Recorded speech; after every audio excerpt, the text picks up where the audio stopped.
A poor woman walks into a billionaire's trap, but the joke's about to backfire in ways no one saw coming. When Lena Hart showed up at Manhattan's most exclusive restaurant, she thought she was meeting a wealthy suitor. When Adrian Cole arrived expecting a setup date, he found a woman his world had already decided to destroy.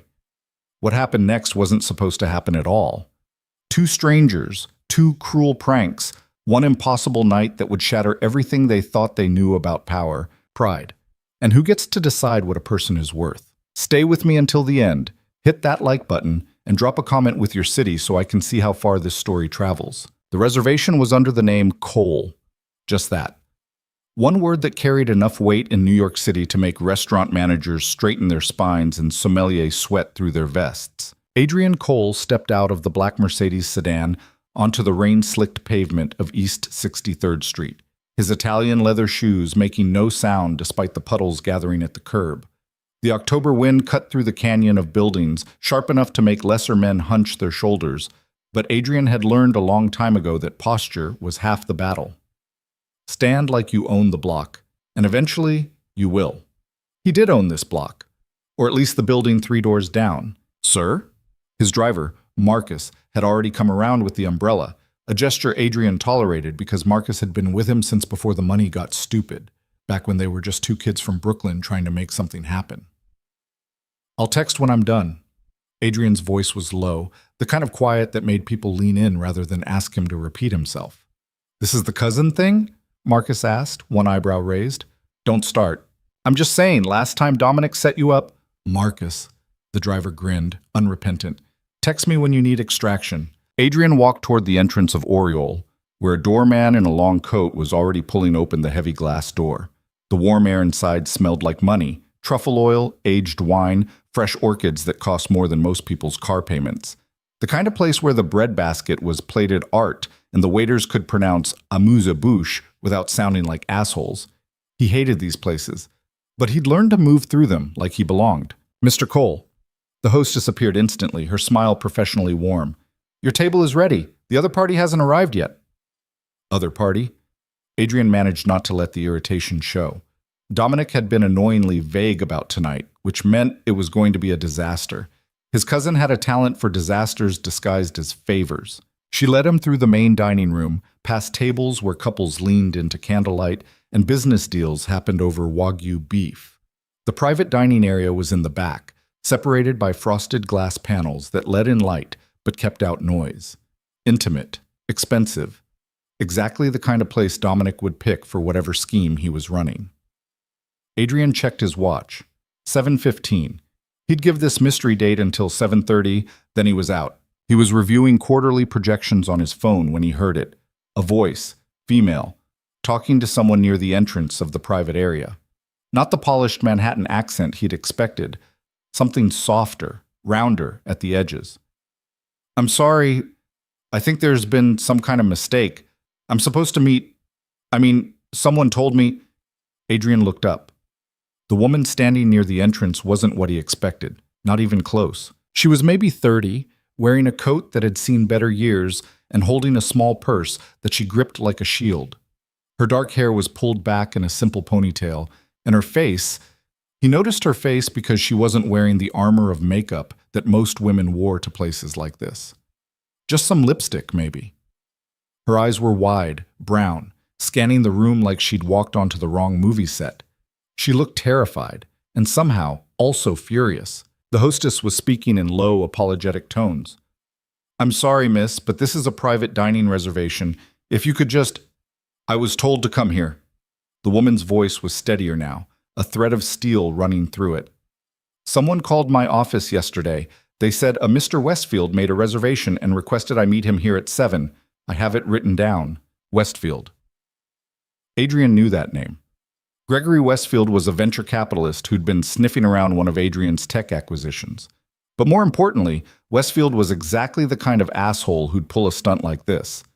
The hostess glanced toward Adrian, clearly unsure how to handle this. He made a decision he'd probably regret. It's fine, Adrian said, standing. She's with me. Both women turned to look at him. The hostess recovered first, her professional smile clicking back into place. Of course, Mr. Cole, I'll bring another menu. But the woman, Lena, he'd find out later, Lena Hart from a town in Ohio he'd never heard of, just stared at him like he'd spoken in another language. "I'm sorry?" she said. Adrian walked toward her, keeping his movements slow, non-threatening. Up close, he could see the tension in her shoulders, the way her knuckles had gone white around her purse strap. Fight or flight, and she hadn't decided which yet. "You were set up," he said quietly, stating facts. "Someone at your office thought it would be funny to send you here. Tell you some rich guy wanted to meet you, watch you show up, then laugh about it tomorrow." Her face went through several emotions in rapid succession: confusion, understanding, humiliation, rage. She settled on rage, which Adrian respected. "How do you know that?" "Because I was set up too." He gestured toward the table. "My cousin has an unfortunate sense of humor. He told me I was meeting someone for a business dinner. Sent me the reservation, the whole thing. Except there's no business dinner, is there? Just whatever elaborate prank he and his idiot friends cooked up." Lena looked at the table, then back at him, then at the hostess, who was pretending not to listen. "So we're both here because other people are terrible," she said. "Looks like it." She started laughing, not the polite laugh people used at parties. A real laugh, the kind that came from your stomach, tinged with something that might have been tears if she'd let them come. "That's just..." She pressed her hand to her mouth. "God, that's perfect. That's so perfectly awful." Adrian found himself almost smiling. "You hungry?" "What?" "Well, I made a reservation, paid a deposit. Food here's supposed to be decent." He paused. "And if we both leave now, whoever set us up wins. I don't like losing." She studied him for a long moment. He could see her working through it, the risk, the absurdity, the sheer strangeness of the situation. A smart woman. He could tell by the way her eyes moved, calculating. "You're really a billionaire," she said. Not a question. "Really? And you don't know me. Never seen you before in my life. So why are you inviting me to stay?" Adrian considered the question. Several answers presented themselves. "Because you look like you've had a shit day. Because I'm curious. Because something about you seems real in a way most people in my life stopped being a long time ago." He went with, "Because the risotto here is supposed to be incredible, and I hate eating alone." Lena looked at him for another beat. Then she did something that surprised him. She took off her worn coat, draped it over her arm, and walked to the table. "Okay," she said, sitting down. "But I'm ordering dessert too." The first 20 minutes were excruciating. Not because of Lena. She handled herself fine, better than fine. She knew which fork to use, how to navigate a menu where nothing was priced and half the ingredients were in French. But Adrian could see the effort it took, the way she kept her spine straight and her hands steady even though she wanted to bolt. "So," she said, after the waiter had taken their orders and retreated, "do you do this often? Rescue random women from public humiliation?" "First time, actually. Usually I'm causing the humiliation." Her eyebrows went up. "Honest, I like that. I'm a real estate developer. Honesty is a luxury I can't always afford, so I use it when I can." He leaned back in his chair. "What do you do?" "I'm a design assistant." She said it flatly, like she was reciting a fact that bored her. "At an architectural firm downtown. Mostly I make copies and fetch coffee, but technically my title is design assistant." "Technically." "Yeah. They hired me because the portfolio I sent was good. Then I got there and realized they wanted someone to do the shit work while the actual architects took credit." She stopped, looking embarrassed. "Sorry, that was..." "True?" "Bitter." "True and bitter aren't mutually exclusive." Adrian picked up his wine glass, studying her. "What kind of design?" "Community spaces, mostly. Public buildings, libraries, rec centers, places where people actually live instead of just work." Her whole face changed when she talked about it, the guardedness falling away. "I know it's not sexy, not like condos in Tribeca or whatever, but I think there's something, I don't know, important about making beautiful spaces for people who don't usually get beautiful things." The waiter arrived with their first course. Adrian waited until he left before speaking. "You got a portfolio?" Lena's fork stopped halfway to her mouth. "Why?" "Because I'm about to break ground on a community center in Red Hook. $30 million project, mixed use, meant to serve the neighborhood I grew up in, and my lead designer just quit to take a job in Dubai." "You're not serious."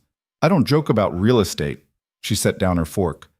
"Mr. Cole, Adrian. Adrian, I appreciate what you're doing. This dinner, the conversation, all of it. But I don't need charity. Good, I'm not offering any. He met her eyes. I'm offering to look at your work. If it's good, maybe we talk. If it's not, we finish dinner and go our separate ways. That's not charity, that's business. Lena stared at him. He could see her working through it, trying to figure out the angle, the catch. In her world, there was always a catch. My work is good, she said finally. Then send it to me. Just like that. Just like that. She picked up her wine glass, took a sip, set it down with careful precision. Okay, yes, thank you. Don't thank me yet. I'm an asshole to work for. That surprised a laugh out of her. Good to know. They ate, talked. The conversation flowed easier now, moving from work to neighborhoods to the small, sharp observations that make up a life. Adrian learned that Lena had grown up in a town called Millfield, Ohio, population 2,000, where her dad had worked at a factory until it closed. That she'd put herself through community college taking night classes while working at a diner. That she'd come to New York 3 years ago with $800 in her pocket and a belief that talent mattered more than connections. Turns out I was wrong about that, she said, finishing her second glass of wine. The alcohol had brought color to her cheeks, loosened something in her shoulders. Talent matters, but connections matter more. In my experience, you need both. Must be nice to have both. I didn't always. Adrian signaled for another bottle. My dad was a contractor, good guy, terrible businessman. Lost everything when the housing market crashed in 2008. I was 19 watching him try to hold it together, and I realized something. What? That being good at something isn't enough. You have to be ruthless too. He poured wine into her glass, then his. So I got ruthless. Worked construction during the day, took business classes at night, saved every cent until I could buy my first property. A shithole in Bed-Stuy that nobody wanted. Fixed it up, flipped it, used the profit to buy 2 more. And now you're a billionaire. Now I'm a billionaire who still remembers what it's like to eat ramen for a week straight because the alternative is not eating at all. Lena tilted her head, studying him. You trying to tell me we're the same? No, I'm trying to tell you I know what it costs to get out, and I know most people don't make it. Something shifted in her expression. My coworkers, the ones who sent me here tonight, they wanted me to fail. Not just tonight, in general. They wanted me to show up, get humiliated, quit in shame, go back to Ohio with my tail between my legs. Why? Because I'm not like them. She said it simply. I didn't go to the right schools, don't have the right connections. My clothes come from Target, not Bergdorf's, and they can smell it on me, that I don't belong. Adrian knew that smell, had spent years trying to wash it off his own skin. So prove them wrong, he said. By taking your charity job? By doing the best work of your life and making them watch. Lena's smile was sharp. You really are an asshole. I warned you. They ordered dessert, talked about architecture, about neighborhoods, about the way cities grew and changed and forgot the people who built them.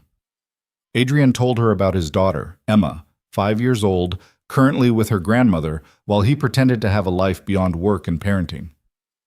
Her mom? Lena asked carefully. Died. Car accident 2 years ago. I'm sorry. Don't be. We weren't together when it happened. Hadn't been for a while. But Emma's mine, and that's what matters. He pushed his half-eaten chocolate tureen around his plate. Being a single parent, billionaire or not, it's the hardest thing I've ever done. Lena's face softened. I bet you're good at it. I'm terrible at it, but I show up. That's something. When the check came, Adrian handled it before Lena could even reach for her purse. They walked out together into the October night, where the rain had stopped but the streets still gleamed wet under the streetlights. I have to take the subway, Lena said, pulling her coat tighter. Marcus can drive you. That's not charity, just logistics. Adrian pulled out his phone, texted his driver. Send me your portfolio. My assistant's email is on the website. Adrian. Lena turned to face him fully. Why are you doing this? Really? He could have given her the easy answer, the business answer. Instead, he told the truth. Because 3 hours ago, I walked in here expecting to waste an evening, and instead I met someone who reminded me why I got into this business in the first place. He paused. And because whoever set you up tonight was betting you'd break. I like betting against people like that. The Mercedes pulled up. Marcus got out, opened the back door. Lena looked at the car, then at Adrian. This is crazy. Yeah. I'm going to send you my portfolio.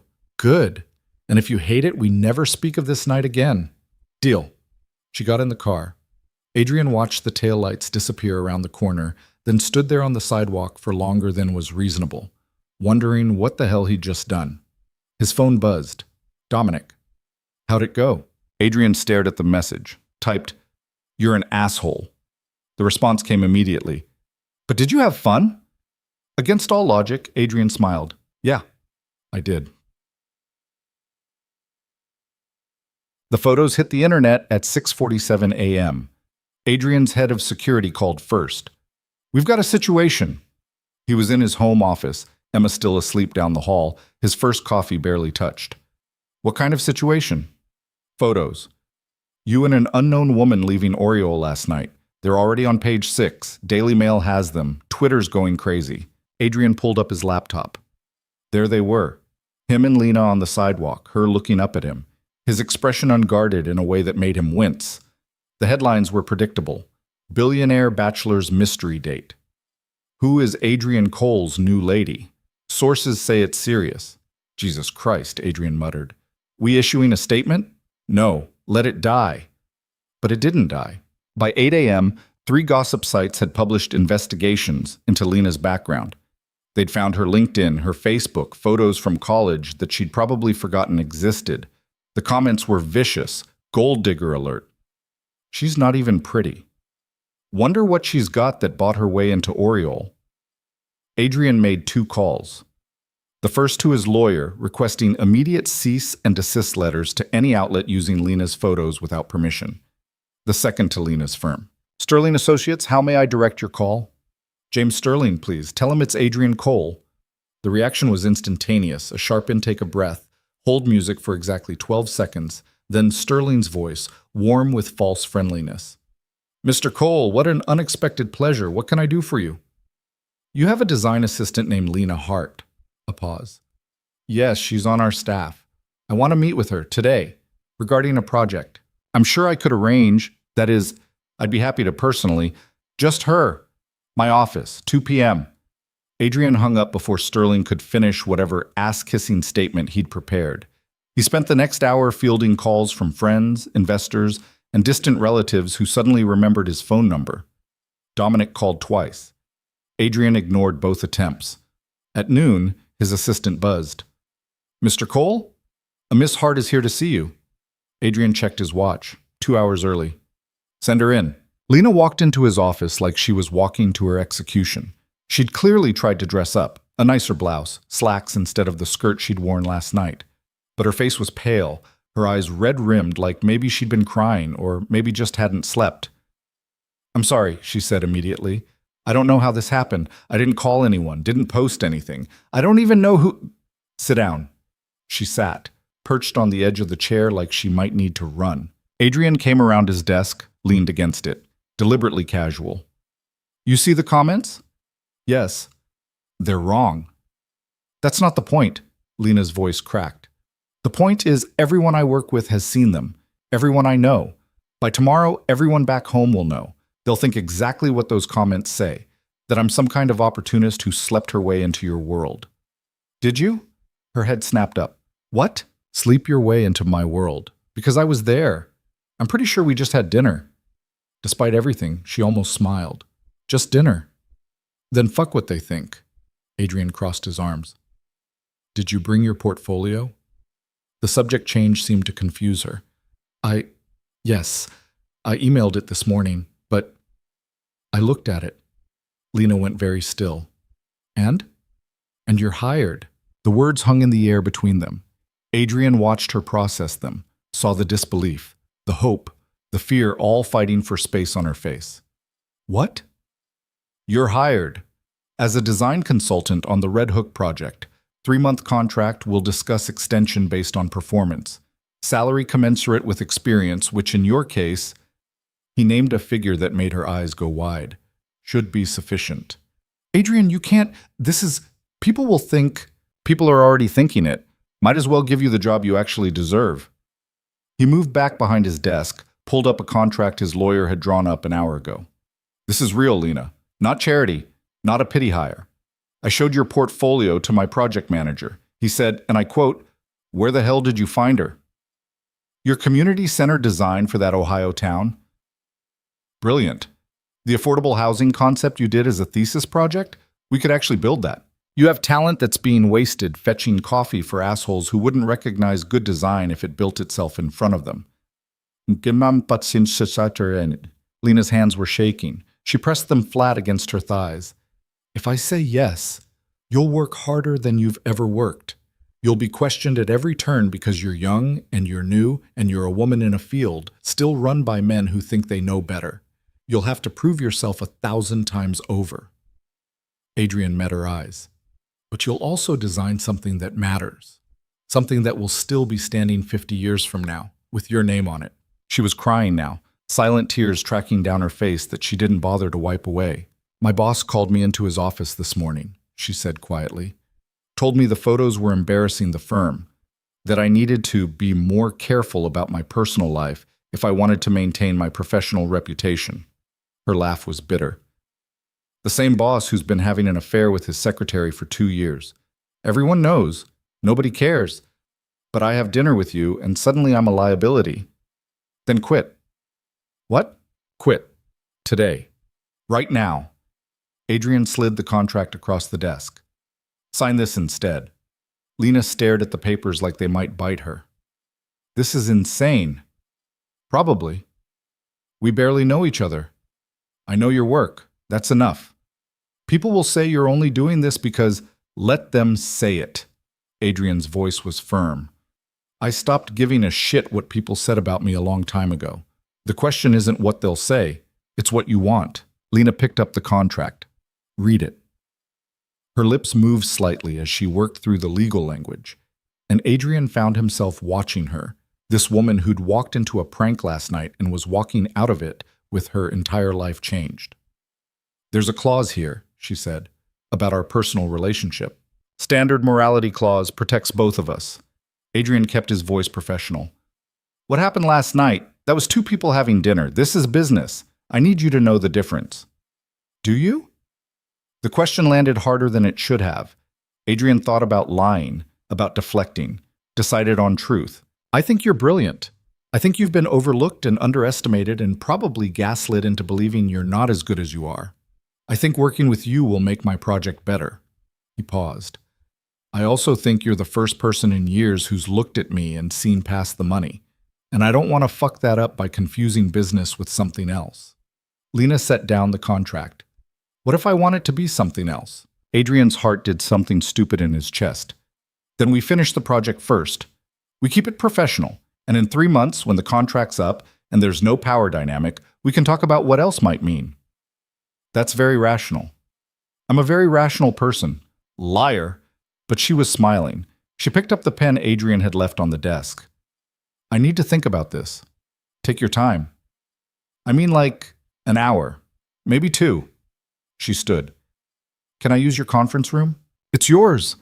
She walked to the door, then turned back. Adrian? Yeah? Thank you for not treating me like I'm crazy for being scared. After she left, Adrian sat at his desk and tried to work, answered emails, reviewed contracts, pretended he wasn't watching the clock.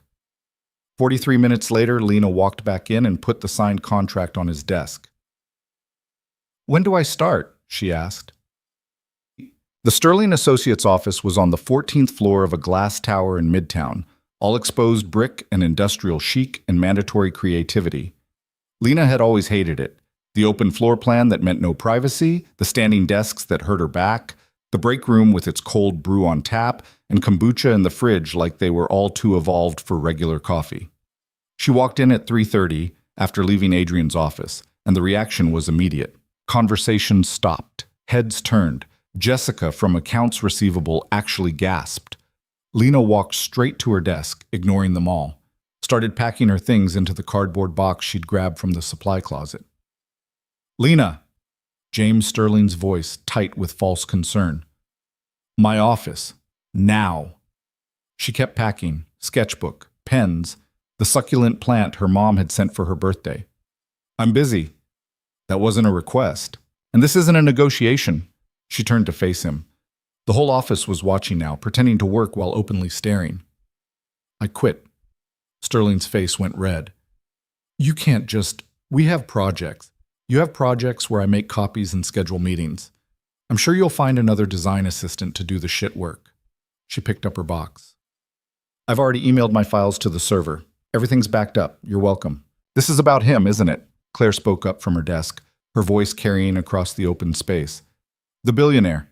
You think you've won some kind of lottery. Lena could have walked away. Should have. But 3 years of swallowing comments, of smiling through condescension, of watching her work get stolen and her ideas get credited to men who couldn't design their way out of a bathroom remodel, it all came up at once. You're right, she said, setting down her box. It is about him. Because last night, when you all sent me to that restaurant as a joke, hoping I'd get humiliated and quit, Adrian Cole looked at my portfolio and saw what none of you ever bothered to see. Talent, vision, potential. She looked at Claire, at Sterling, at every smug face in that office. I'm going to design a $30 million community center. It's going to be beautiful, and my name's going to be on it, not as an assistant, as the lead designer. The silence was absolute. So thank you, Lena continued, for being exactly petty enough to push me towards someone who actually values my work. She picked up her box and walked out. Didn't look back. Her hands didn't start shaking until she was in the elevator, and by the time she hit the lobby, she was laughing. Crying a little too, but mostly laughing. Her phone buzzed. A text from a number she didn't recognize. This is Adrian. Marcus is outside. He'll take you wherever you need to go. She texted back. Home, need to call my mom and tell her I just quit my job to work for a billionaire I met last night. The response was immediate. How's she going to take it? Probably better than she took the photos of us on page 6. Fair point. Congrats on the exit. See you Monday. Lena got in the Mercedes. Marcus didn't ask questions, just drove toward her apartment in Astoria, while she sat in the back seat and let the reality of what she'd just done wash over her. She'd quit her job, signed a contract with a man she barely knew, committed to a project that was either going to make her career or destroy what was left of her reputation. And somehow, impossibly, she felt more like herself than she had in years. Her phone rang. Her mom. Please tell me those photos aren't real, were the first words out of her mouth. Lena laughed. Hi, Mom. Lena Marie Hart, I raised you better than to go running around with billionaires without telling your mother. It wasn't like that. It was... She paused. What was it? A setup that turned into dinner that turned into a job offer that might turn into something else in 3 months if neither of them screwed it up first. It's complicated. Complicated like we're friends? Or complicated like I'm moving to Manhattan? Complicated like I just quit my job to work for him on a major design project, and also maybe I like him, but we're keeping it professional until the project's done because he's technically my boss now, and there are power dynamics to consider. Her mother was quiet for a long moment. Then, is he good to you? Yeah, Mom. He's good to me. Then I don't care if he's a billionaire or a bartender. You do what makes you happy. A pause. But if he hurts you, I'm driving to New York and keying his car. I'll let him know. They talked for another 20 minutes about the job, the project, the insanity of the last 24 hours. Her mom told her to be careful, to get everything in writing, to remember that she was smart and talented and didn't need any man, rich or poor, to validate her worth. All things Lena already knew. But it helped to hear them anyway. By the time Marcus dropped her off at her building, the sun was setting, painting the sky in shades of orange and pink that made even Astoria look beautiful. Lena climbed the 4 flights to her apartment, unlocked the door, and stood in her tiny kitchen looking at the life she'd built. It wasn't much. A studio with a Murphy bed and a window that faced a brick wall. Secondhand furniture from Craigslist. A bathroom where the tiles were cracked and the shower pressure was a suggestion. But it was hers. She'd earned it. Every shift at the diner, every night class, every time she'd chosen paying rent over going home for Christmas, it had led here. And now, maybe, it was leading somewhere else. Lena opened her laptop, pulled up the files for the Red Hook project Adrian had sent over, started reading, started sketching, lost herself in the work the way she always did when the world got too loud. Somewhere around midnight, her phone buzzed again. Adrian. You still up? Yeah, working. Good. Me too. Emma woke up asking about the pretty lady from Daddy's phone. I showed her your photo. What'd she say? She said you look nice. Then she asked if you like dinosaurs because that's her current metric for judging people. Lena found herself smiling at her phone like a teenager. I love dinosaurs. Triceratops is underrated. Emma says you have excellent taste. Also, she wants to know if you're Daddy's girlfriend. What'd you tell her? That you're Daddy's colleague and we're going to build something cool together. Smooth. I have my moments. Get some sleep, Lena. Monday's going to be intense. Night, Adrian. Night. She put down her phone, looked at her sketches, at the project that was going to change everything. In Ohio, people were probably still talking about the girl who left, the factory worker's daughter who'd gotten ideas above her station. In Manhattan, they were definitely still talking about the mystery woman who'd somehow caught a billionaire's attention.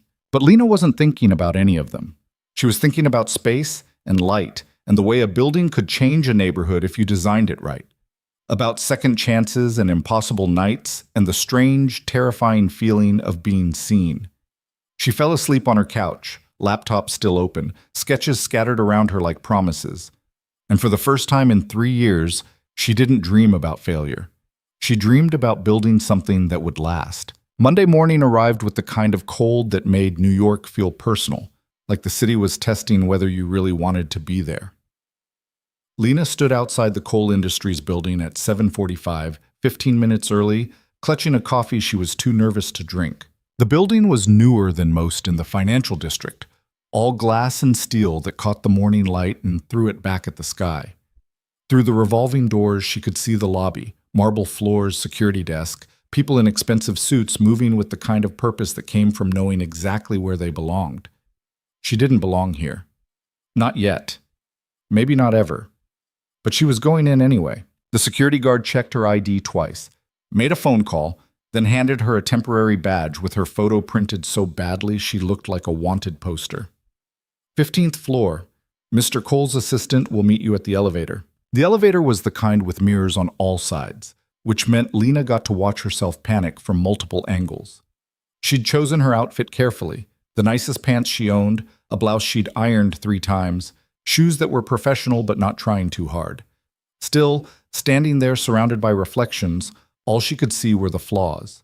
The hem that was slightly uneven, the bag that was clean but clearly old, the face that didn't know how to arrange itself into the confidence this building demanded. The doors opened on 15, and a woman in her mid-40s with silver hair and glasses on a chain was waiting.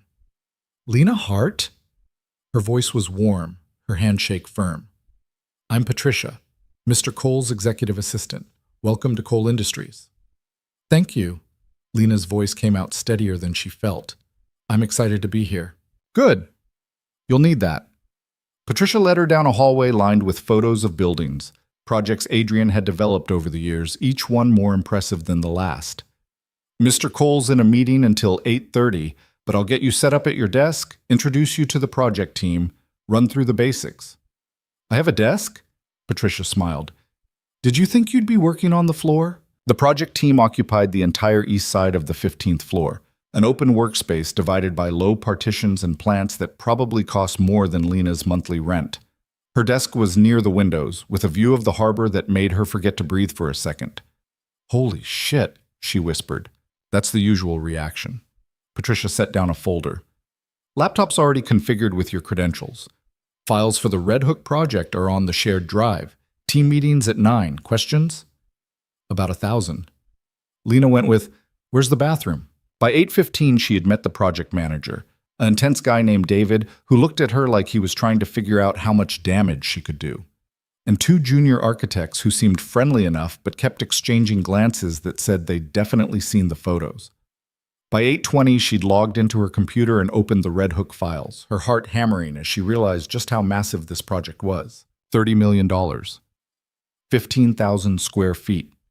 A community center that would serve a neighborhood of 40,000 people, most of them low income, most of them exactly like the people Lena had grown up with. This wasn't just a building, it was a statement about who mattered. Lena, Adrian's voice behind her. She turned, and there he was, somehow looking more put together than any human had a right to at 8:30 in the morning. Dark suit, white shirt, no tie. Hair still slightly damp like he'd just gotten out of the shower. My office. 5 minutes. He was gone before she could respond. David leaned over the partition. Friendly advice? When he says 5 minutes, he means 4. Lena grabbed her notebook and went. Adrian's office was corner, floor-to-ceiling windows on 2 sides. Furniture that was expensive in that quiet way, where nothing had visible price tags. He was on the phone when she entered, gesturing for her to sit while he finished. I don't care what the city says. We're not cutting the green space. That's non-negotiable. Find another way. He listened for a beat. Then we'll fight them on it. I've got lawyers for a reason. He hung up, turned to Lena. How's your first morning? Terrifying. Good. Means you care. He pulled up something on his computer. I'm going to be direct with you because I don't have time to be anything else. The team's skeptical. They think I hired you because we had dinner, because you're young, because I'm trying to make some kind of point. David especially. He's been with me for 8 years, and he thinks this project should have gone to someone with more experience. Lena felt her stomach drop. So why didn't it? Because experience isn't the same as vision. David can execute. He's brilliant at taking an idea and making it real, but he doesn't dream the way you do. Adrian turned the monitor toward her. It was her portfolio, the community center design she'd done for Millfield. This building, if we'd actually built it in your hometown, it would have changed everything. The way you integrated the library with the recreation space, the natural light, the outdoor areas that flow into the indoor ones. You weren't just designing a building. You were designing a space that would make people feel like they mattered. That's the whole point, Lena said quietly. I know. That's why you're here. He closed the laptop. But you're going to have to prove it, over and over, starting today. The team meeting at 9. David's going to push back on everything you say. Not because he's an asshole, though he can be, but because he needs to know you can defend your ideas. Can I? Can you? Lena thought about every presentation she'd given at Sterling Associates. Every time she'd watched her ideas get torn apart, or stolen or dismissed. Every time she'd stayed quiet, because speaking up had consequences. Yeah, she said. I can. Then do it. Adrian stood. One more thing. We're going to Red Hook this afternoon. I want you to see the site, meet some of the community leaders, understand who we're building this for. Okay. And Lena? He waited until she met his eyes. Don't let them make you small. You're here because you're good. Act like it. The team meeting was worse than she'd expected and somehow exactly what Adrian had warned her about. David opened with the site analysis, running through zoning restrictions and building codes with the kind of detail that made Lena's head spin. Then he pulled up the current design, a blocky, efficient structure that checked all the boxes and had absolutely no soul. This is what we've been working with, David said. 3 floors, mixed use, fits the budget. It's practical. It's a prison, Lena heard herself say. The room went quiet. David's eyebrows went up. Excuse me? I mean, Lena forced herself to keep going. It's efficient, you're right about that. But it looks like every other institutional building in the city. There's no personality, no connection to the neighborhood. She pulled up her laptop, mirrored it to the screen. Can I show you something? David looked at Adrian, who nodded. Go ahead. Lena had spent Sunday sketching. Hadn't been able to stop herself, actually. The ideas coming so fast her hand could barely keep up. She pulled up the drawings now, feeling exposed in a way that had nothing to do with the photos on page 6. Red Hook used to be industrial. Warehouses, shipyards, places where people built things with their hands. That history matters. So instead of fighting it, we embrace it. She advanced to the next slide. We use materials that reference that past, exposed brick, steel beams, industrial windows, but we warm it up. Add wood, bring in light, create spaces that feel human. She showed them the main gathering space, double-height ceilings with clerestory windows that would flood the room with natural light. The community kitchen where people could take cooking classes or just cook together.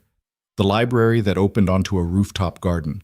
The gymnasium that could transform into a theater or event space. It's still 3 floors, still fits the budget. I ran the numbers.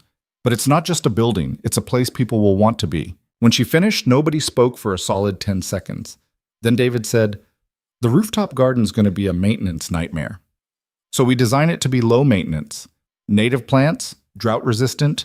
Maybe we get local schools involved in taking care of it. The industrial materials are going to cost more than standard. Not if we source them locally. There are salvage yards all over Brooklyn. We could probably get some of it donated if we play it right. Good PR for the companies, good for our budget." David leaned back in his chair, studying her. "You've thought about this." "I haven't been able to think about anything else." Adrian spoke up for the first time. "What's the timeline? If we move fast, we could have revised plans in 3 weeks. Full design package in 6. Lena looked at David. "But I'm going to need help. I can't do this alone." Something shifted in David's expression. Not quite approval, but close. "All right, let's see what you've got."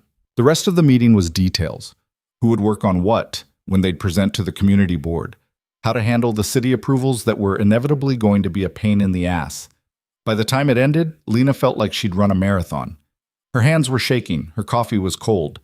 But David had nodded at her on his way out, which felt like winning an Oscar. Patricia appeared at her desk at noon with a sandwich. "Eat! You look like you're about to pass out." "I might. You did good in there." David doesn't usually warm up to new people this fast.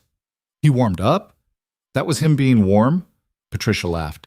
"Trust me, when he's cold, you'll know." She paused. "For what it's worth, I've been with Mr. Cole for 12 years. I've never seen him hire someone this quickly. Whatever you did, you impressed him." After she left, Lena ate the sandwich, turkey and avocado, really good bread, probably from somewhere that didn't list prices, and tried not to think about the fact that her entire life had changed in 72 hours. Failed completely. Checked her phone instead. 3 texts from her mom asking how it was going, 2 from old friends who'd seen the photos and wanted the story. 1 from an unknown number that just said gold-digging slut. She deleted that one. Blocked the number. Tried not to let it crawl under her skin. At 2, Adrian appeared at her desk. "Ready?" "For what?" "Red Hook, come on." They took Adrian's car, Marcus driving while Adrian sat in the back reviewing something on his tablet. Lena watched the city slide past, the neighborhoods changing from financial district money to Brooklyn grit. She'd been to Red Hook once for a friend's art show in a converted warehouse. It had felt forgotten then, like the city had decided this corner didn't matter. That was exactly why this project mattered. "Tell me about growing up here," Lena said. Adrian looked up from his tablet. "What do you want to know?" "Everything. I can't design something for this neighborhood without understanding it." He was quiet for a moment, and Lena wondered if she'd pushed too far. Then he set down the tablet. "My dad's crew used to work the docks, before the shipping industry moved out, before the whole neighborhood started dying. We lived on Van Brunt, 3rd floor walk-up, me and him and my mom and my little sister." His voice was even, factual. "It was a good neighborhood. People knew each other, looked out for each other. When my dad lost work, neighbors brought us food. When Mrs. Chen's husband died, we helped with her rent. What happened? What always happens? The jobs left. The people who could afford to leave followed. The people who couldn't just got poorer." He looked out the window. "My sister still lives here. She's a teacher at the local elementary school. Makes $38,000 a year and thinks she's rich because she has her own apartment." Marcus pulled up in front of a vacant lot surrounded by chain-link fence. Beyond it, Lena could see the neighborhood. Old row houses, bodegas, a playground with equipment that had seen better decades. People on stoops, kids on bikes, life happening in the gaps between abandonment. Adrian got out. Lena followed. "This is it," he said. 40,000 square feet of nothing. But Lena wasn't seeing nothing. She was seeing possibility. The way the lot sat at the intersection of 2 streets, maximum visibility. The old warehouse across the road that could complement the industrial aesthetic she'd proposed. The elementary school 2 blocks down where Adrian's sister taught. "Who owns it?" she asked. "I do. Bought it 5 years ago. Been trying to figure out what to do with it ever since." "Why a community center?" Adrian was quiet for a long moment. When he spoke, his voice was softer. "Because when Emma was born, I realized she was going to grow up with everything I didn't have. Private schools, nannies, a trust fund that'll set her up for life. And I'm grateful for that. I worked my ass off so she could have those things. But I also want her to understand where she comes from, what it means to build something that isn't about profit. A woman was approaching from across the street, maybe 60, wearing a church coat and carrying a handbag that looked like it could double as a weapon. "Adrian Cole, is that you?" Adrian's whole face changed. "Mrs. Rodriguez." "Don't you Mrs. Rodriguez me. 5 years you own this lot, and I don't see you once, then suddenly you show up with a pretty girl and fancy plans. This is Lena Hart. She's the designer for the community center." Mrs. Rodriguez looked at Lena up and down with the kind of assessment that saw everything. "You're the one from the photos." "Yes, ma'am." "Don't yes, ma'am me either. I'm not that old." But she was smiling. "So what are you going to build us? Another ugly box that nobody wants to use?" Lena pulled out her phone, showed Mrs. Rodriguez the sketches. Watched the woman's face as she swiped through the images, her expression shifting from skepticism to something that looked like hope. "This is for here?" Mrs. Rodriguez asked. "For us?" "If you want it," Lena said, "but I need to know what you need, what the neighborhood needs. I can design something beautiful, but if it doesn't work for the people who will actually use it, what's the point?" Mrs. Rodriguez studied her for a long moment. Then she turned to Adrian. "I like her. She's not full of shit like the last architect you brought around." "There was no last architect," Adrian said. "Exactly. You're learning." She turned back to Lena. "Come to church on Sunday, community meeting after service. You can talk to people, hear what they need. Don't bring him—" She pointed at Adrian. "He'll just make people nervous with all his money." "I'll be there," Lena promised. They spent another hour walking the neighborhood, Adrian pointing out landmarks that meant something to him. The corner store where he'd bought candy with money from his first construction job. The basketball court where he'd learned you could take a hit and keep moving. The elementary school where his sister taught 3rd grade and where Emma would have gone if her life had been different. On the drive back, Adrian's phone rang. He glanced at it, frowned, answered. "What's wrong?" Lena couldn't hear the other side, but she could see Adrian's face tighten. "I'm 20 minutes out. Don't let her leave. I'm coming." He hung up, leaned forward. "Marcus, we need to get to Emma's school, now." "What happened?" Lena asked. "She got in a fight. They're sending her home." Marcus drove faster, the professional kind of faster that bent laws without breaking them. Adrian sat rigid, jaw clenched, the careful control he'd maintained all day finally cracking. "She doesn't fight," he said, more to himself than to Lena. "She's the kid who cries when other kids fight. She won't even kill spiders." They pulled up in front of a private school on the Upper East Side, all brick and ivy and privilege. Adrian was out before the car fully stopped. Lena hesitated, then followed.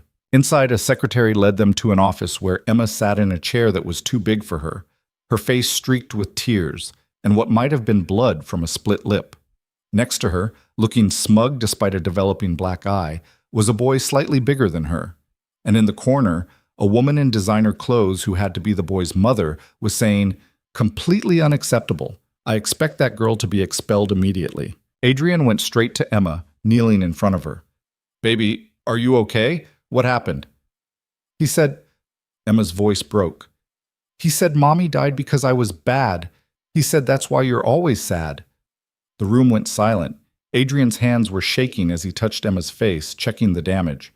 "Who told you that?" "Connor." Emma pointed at the smug boy. "He said his mommy told him." Adrian stood, turned to face the other mother. And Lena saw something in his face she hadn't seen before. Rage, barely controlled. "Your son," Adrian said, his voice deadly quiet, "told my 5-year-old daughter that her mother's death was her fault. I'm sure there's been a misunderstanding. And you—" Adrian took a step forward. The woman actually backed up. "You talked about my family with your kid, about my wife's death, about my daughter. Everyone knows about it. It was in all the papers. That doesn't give you the right to use it to make your son feel superior."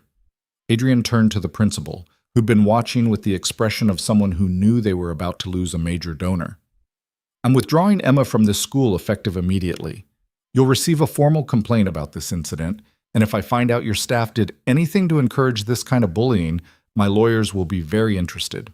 "Mr. Cole, please, let's discuss—" "There's nothing to discuss." Adrian picked up Emma, who wrapped her arms around his neck and buried her face in his shoulder. "Come on, baby. We're going home." In the hallway, he finally seemed to notice Lena was still there. I'm sorry. You didn't need to. Don't apologize. Lena's throat was tight. Is she okay? Emma peeked out from Adrian's shoulder, seeing Lena for the first time. You're the pretty lady from Daddy's phone. That's me. I'm Lena. Did you see Connor hit me? No, sweetie, but I heard you hit him back. Emma nodded, solemn. Daddy says we don't start fights, but we can finish them. Despite everything, Adrian smiled. That's not exactly what I said. They went back to Adrian's place, a penthouse in Tribeca that made Lena's studio look like a closet. Floor-to-ceiling windows, art on the walls that was probably worth more than she'd make in a lifetime. Furniture that was both expensive and somehow still comfortable. Emma's room was pink and purple and filled with books and dinosaurs in exactly the ratio you'd expect from a 5-year-old who couldn't pick just one interest. Adrian cleaned Emma's lip, got her settled on the couch with a movie and ice cream, then disappeared into his office for a series of phone calls that Lena could hear even from the living room, finding a new school, talking to lawyers, handling the crisis with the same efficiency he brought to everything else. Lena sat on the couch next to Emma, who had apparently decided she was trustworthy. Do you really like dinosaurs? Emma asked. I really do. Triceratops is my favorite. Because of the horns? Because they traveled in herds. They took care of each other. Emma considered this. My mommy died in a car accident. Lena's heart squeezed. I know, sweetheart. I'm sorry. I don't remember her very much. Just sometimes I think I do, but Daddy says maybe I'm remembering photos instead of real things. She spooned ice cream into her mouth. Connor's mommy said Daddy's going to marry you because you're from the pictures. Connor's mommy talks too much. That got a giggle. Are you going to marry Daddy? Right now I'm just working for him. We're building something for a neighborhood in Brooklyn. What kind of something? A place where kids can play and read and learn things. A place where families can be together. Emma thought about this. That's nice. Daddy builds lots of things, but usually they're for rich people. Well, this one's different. Adrian emerged from his office looking 10 years older than he had that morning. He saw Emma and Lena on the couch, heads together over a dinosaur book, and something in his face softened. I need to put her to bed, he said. But you don't have to leave, unless you want to. I'll stay, Lena said. If that's okay. While Adrian got Emma ready for bed, a process that apparently involved 3 stories, 2 songs, and a negotiation about whether dinosaurs could be princesses, Lena wandered around the apartment. There were photos everywhere. Emma as a baby, Adrian and a woman who must have been Emma's mother, both of them younger, happier. Emma at various stages of growing up. And one photo, smaller than the others, of 2 kids on a Brooklyn stoop. A boy and a girl, maybe 8 and 6, grinning at the camera like they owned the world. That's me and my sister, Adrian said from behind her. The summer before everything went to shit. You look happy. We didn't know any better. He moved to the window, looking out at the city. Thank you for today, for staying. You don't have to thank me. Yeah, I do. He turned to face her. You could have left when things got messy. Most people would have. But you stayed. Lena joined him at the window. Below them, the city glittered, millions of lights hiding millions of stories. Somewhere down there, people were having the worst day of their lives. Somewhere else, the best. The city didn't care what you were having, it just kept moving. My dad used to say the measure of a person isn't what they do when things are easy, Lena said. It's what they do when everything's falling apart. Smart man. He was. He died when I was 22, heart attack at the factory. She was quiet for a moment. I used to be so angry that he worked himself to death for a company that laid him off 6 months later, but then I realized he wasn't working for them. He was working for us, for me and my mom, making sure we'd be okay. Adrian was looking at her with an expression she couldn't quite read. Is that why you do this? Design buildings for people who can't usually afford them? Maybe. Or maybe I just want to believe that spaces matter, that beautiful things shouldn't only be for people who can pay for them. She turned to face him. Why do you do it? Really? Because I'm terrified Emma's going to grow up thinking money is the only thing that matters. Because I want her to understand that success means nothing if you're not building something that lasts. He was close enough now that she could see the exhaustion in his face, the weight he carried. And because maybe I want to prove to myself that I'm not just another rich asshole who forgot where he came from. You're not, Lena said quietly. Trust me, I've met plenty of those. You're not one of them. They stood there, the city spread below them, the space between them charged with something neither was quite ready to name. Adrian's phone buzzed, breaking the moment. He checked it, grimaced. My lawyer. I need to take this. I should go anyway, it's late. Lena. He caught her hand. I meant what I said earlier, about proving yourself. You did that today. Everyone on the team saw it. She squeezed his hand once, then let go. See you tomorrow. On the subway ride home, Lena let herself think about everything that had happened. The meeting where she'd fought for her vision and won. The neighborhood that was trusting her with their future. The little girl with the split lip who'd decided Lena was okay. The man who was either going to be the best thing that ever happened to her or the mistake that broke her completely. Her phone buzzed. A text from a number she'd deleted earlier. A new one. You think you're special, but you're just another whore who got lucky. She stared at it for a long moment. Then she screenshotted it, saved it to a folder she'd started that morning. Evidence, if she ever needed it. Blocked the number, kept moving. Because the thing about being from a town like Millfield, from a life like hers, you learned early that people would try to make you small, would tell you that wanting more was greedy, that reaching was arrogant, that you should be grateful for whatever scraps you got, and you learned to tell those people to go to hell. Lena got off at her stop, climbed the stairs to her apartment, and spent the next 4 hours sketching, refining her vision for Red Hook, making it better, pushing it further. At some point, she fell asleep at her desk, pencil still in hand, and dreamed about buildings that touched the sky. She didn't dream about Adrian. Didn't let herself. Not yet. 3 weeks into the project, Lena had stopped sleeping regular hours. Not because anyone was forcing her, Adrian had actually told her twice to go home and rest, but because the work had gotten under her skin in a way nothing else ever had. Every design choice mattered. Every material selection could mean the difference between a building the neighborhood embraced and one they tolerated. She wasn't designing for a portfolio anymore. She was designing for Mrs. Rodriguez and the kids at Adrian's sister's school and the families who deserved beautiful spaces but never got them. The Sunday community meeting had been overwhelming in the best possible way. 47 people crammed into a church basement, all of them with opinions about what the center should be.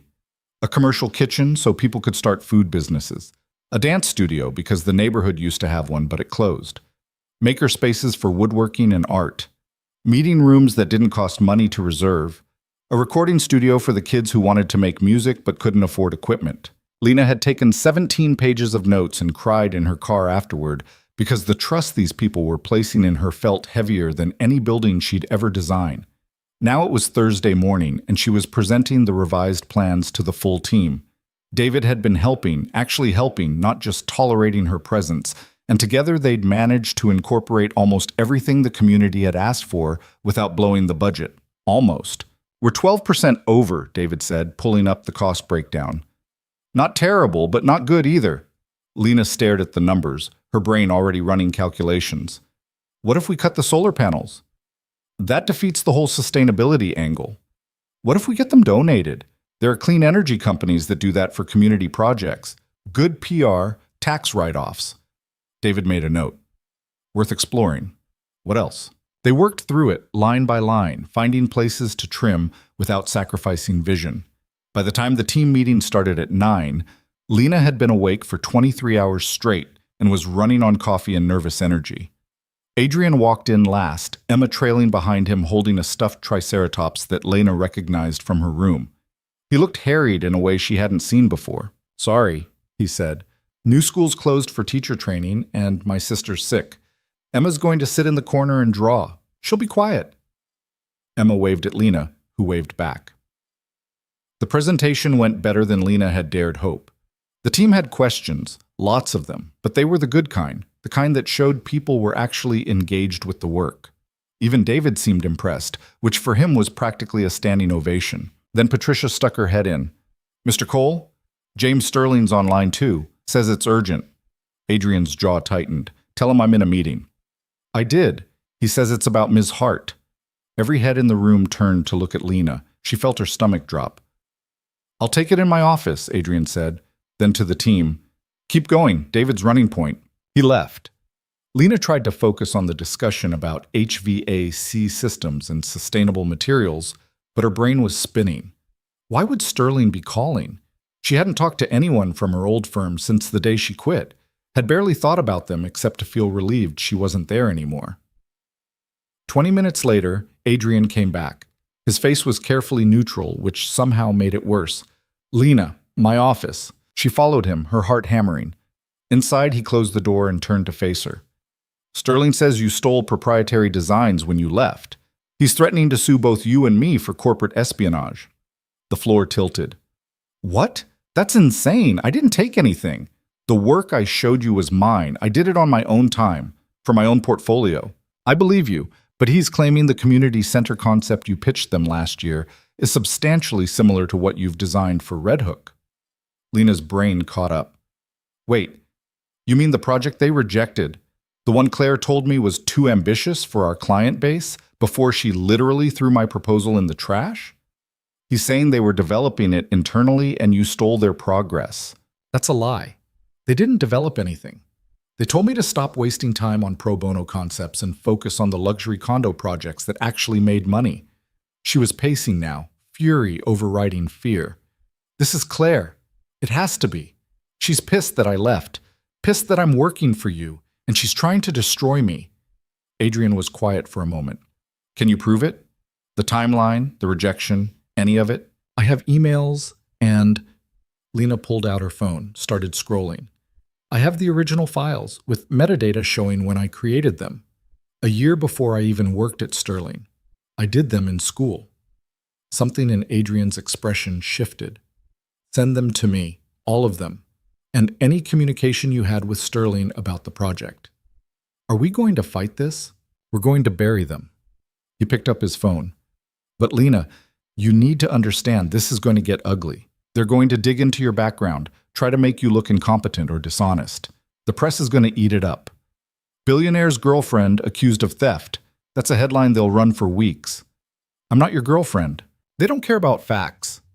He was already dialing. I'm calling our lawyers. You should call anyone who can verify your work history, your timeline, anything that proves Sterling's full of shit. Lena spent the next 2 hours on the phone, digging through old files, forwarding emails to Adrian's legal team. Her hands were shaking so badly she could barely type. This was exactly what she'd been afraid of, that coming into Adrian's world would paint a target on her back, that people would find ways to take her down. Emma appeared in the doorway of the conference room Lena had commandeered, still clutching her dinosaur. Are you okay? You look sad. I'm just working through some stuff, sweetie. Emma climbed into the chair next to her. Daddy says when stuff is hard, you have to be like a triceratops. Despite everything, Lena smiled. What does that mean? It means you put your head down and charge, Emma demonstrated with her stuffed animal, because triceratops don't run away. They fight. Your dad's pretty smart. I know. Emma was quiet for a moment. Are the mean people from your old job being mean again? Kids saw everything. Lena had learned that watching Emma over the past few weeks. Yeah, they are. You should tell them you're building something important and they can't stop you. I wish it was that easy. Daddy says the important stuff is never easy. That's how you know it matters. Lena looked at this 5-year-old who'd already survived more loss than most adults and was still out here dispensing wisdom like it was candy. You're pretty smart, too. By 6 p.m., Adrian's lawyers had drafted a response. By 7, they'd filed a countersuit for defamation and harassment. By 8, the story had leaked to the press, exactly as Adrian had predicted. The headlines were brutal. Designer accused of corporate theft in billion-dollar love triangle. Did Adrian Cole's new hire steal her ideas? From poor to prison? Lena Hart's fall from grace. Lena read them on her phone while sitting in Adrian's office, Emma asleep on the couch with her triceratops, Adrian on yet another call with lawyers. She felt numb, hollowed out, like all the progress she'd made, all the respect she'd earned, was evaporating in real time. Her phone rang. Her mother. Please tell me you didn't steal anything, were the first words out of her mouth. I didn't, Mom, I swear. Then why are they saying you did? Because they can. Because it makes a good story. Because destroying me is easier than admitting they were wrong. Lena's voice cracked. I worked so hard. I did everything right. And it doesn't matter. They're going to make me the villain anyway. Hey, her mother's voice went soft. You listen to me. I raised you better than to roll over when things get hard. So some assholes are lying about you. So what? You know the truth. That man you're working for knows the truth. The people in that Brooklyn neighborhood who are trusting you with their community center, they're going to know the truth. Everyone else can go to hell. Lena was crying now, quiet tears that she wiped away before Emma could wake up and see. What if I lose? Then you lose. But you don't lose because you gave up. You lose because you fought, and sometimes fighting isn't enough.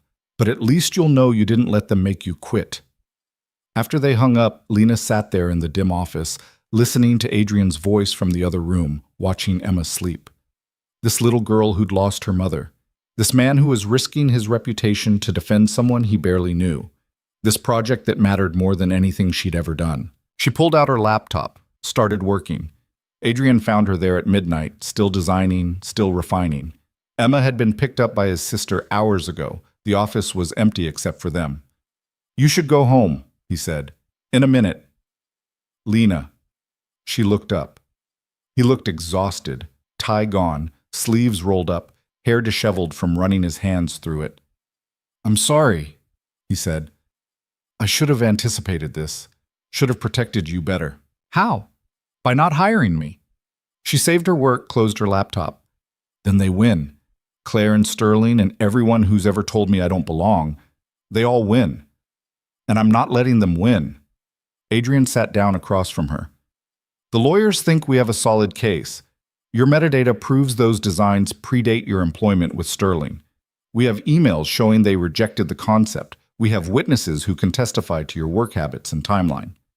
But litigation takes time. Months, maybe years. And in the meantime, the story's out there. People are going to believe what they want to believe. So what do? We build the damn building. Adrian leaned forward. We finish these plans. We break ground. We create something so undeniably good that nobody can question whether you deserve to be here. And when we're done, when that community center is standing and changing lives, Sterling and his lawsuit will look like exactly what it is. A pathetic attempt to tear down someone who left them behind. Lena wanted to believe him, wanted to think it could be that simple. What if I can't? The words came out smaller than she meant them. What if the pressure's too much and I screw it up? You won't. You don't know that. Yeah, I do. He held her gaze. You want to know why I really hired you? Not because of your portfolio, though that was brilliant. Not because we had dinner, though that reminded me what it feels like to talk to someone real. I hired you because when you walked out of that restaurant 3 weeks ago, you had every reason to go home and hide. Instead, you went back to your shitty apartment and designed something beautiful. Because that's who you are. Someone who builds when the world's trying to break her. Lena's throat was tight. Adrian, I'm not done. He stood, started pacing. I know we said we'd keep this professional, keep it about work. Wait until the contract's up before we talk about what else this could be. But I need you to know what I feel when I'm around you has nothing to do with pity or charity or whatever bullshit Sterling's trying to sell. It has to do with the fact that you're brilliant and brave and you make me want to build things that matter, instead of just things that make money. We can't, Lena whispered. Not now. Not with everything. I know. I'm not asking for anything. I'm just telling you the truth because I'm tired of dancing around it. He stopped pacing, faced her. When this is over, the lawsuit, the project, all of it, I want to take you to dinner. A real dinner. Not a setup. Not a business meeting. Just you and me figuring out if this thing between us is real or if we're both just exhausted and making bad decisions. What if it's both? Then we'll figure that out too. Lena stood, picked up her bag. At the door, she turned back. For the record, I feel it too. Whatever this is, it scares the hell out of me, but I feel it. Good, Adrian said quietly, because feeling nothing would be easier, and we're apparently not people who do easy. The subway ride home was empty, just Lena and a guy sleeping across 3 seats and the rattle of the train through tunnels. She should have been thinking about the lawsuit, about Sterling's accusations, about the headlines that were probably still spreading. Instead, she was thinking about the way Adrian had looked at her, like she was worth fighting for, like she mattered. Her phone buzzed. A text from an unknown number. You're going down, bitch. Enjoy it while it lasts. She screenshotted it, added it to the folder, kept moving.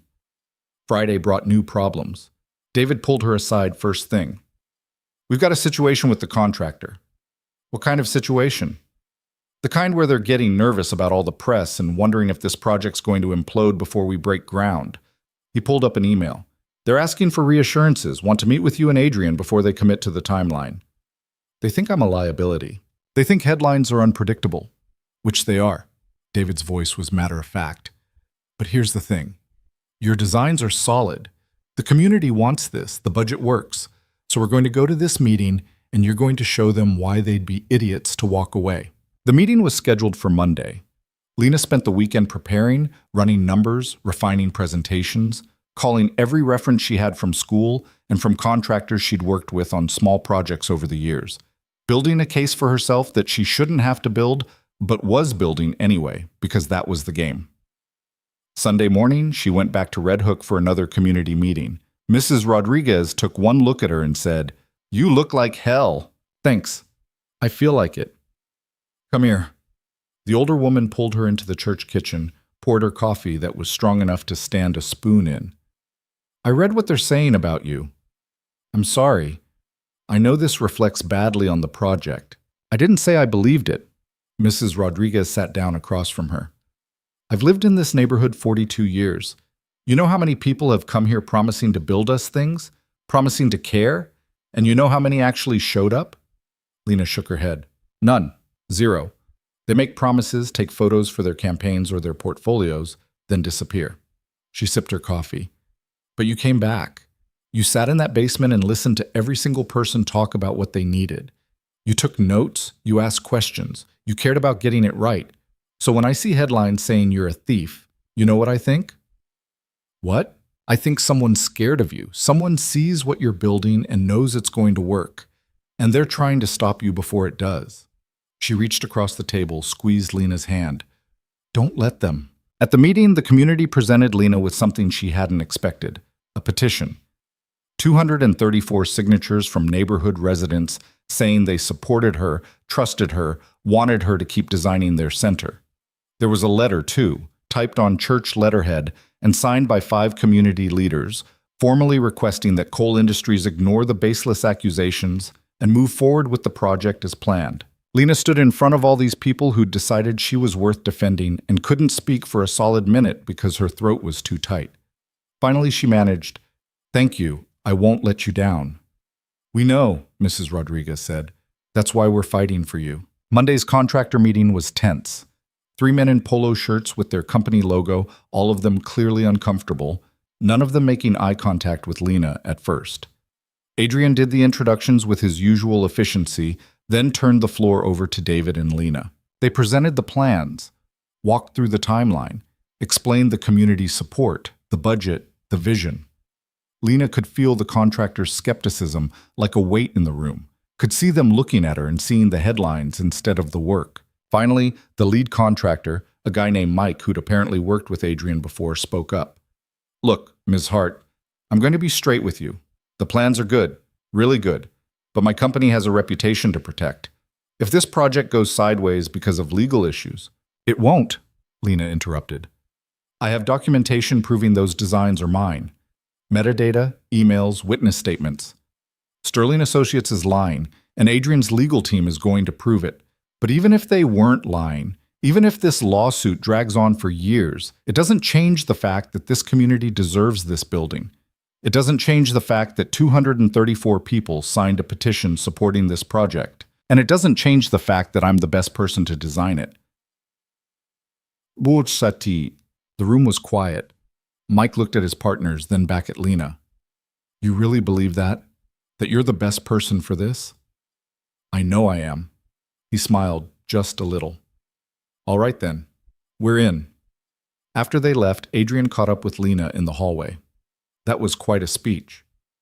"Was it too much?" "It was perfect." He paused. "The petition? That was smart. Getting community support documented. That wasn't me.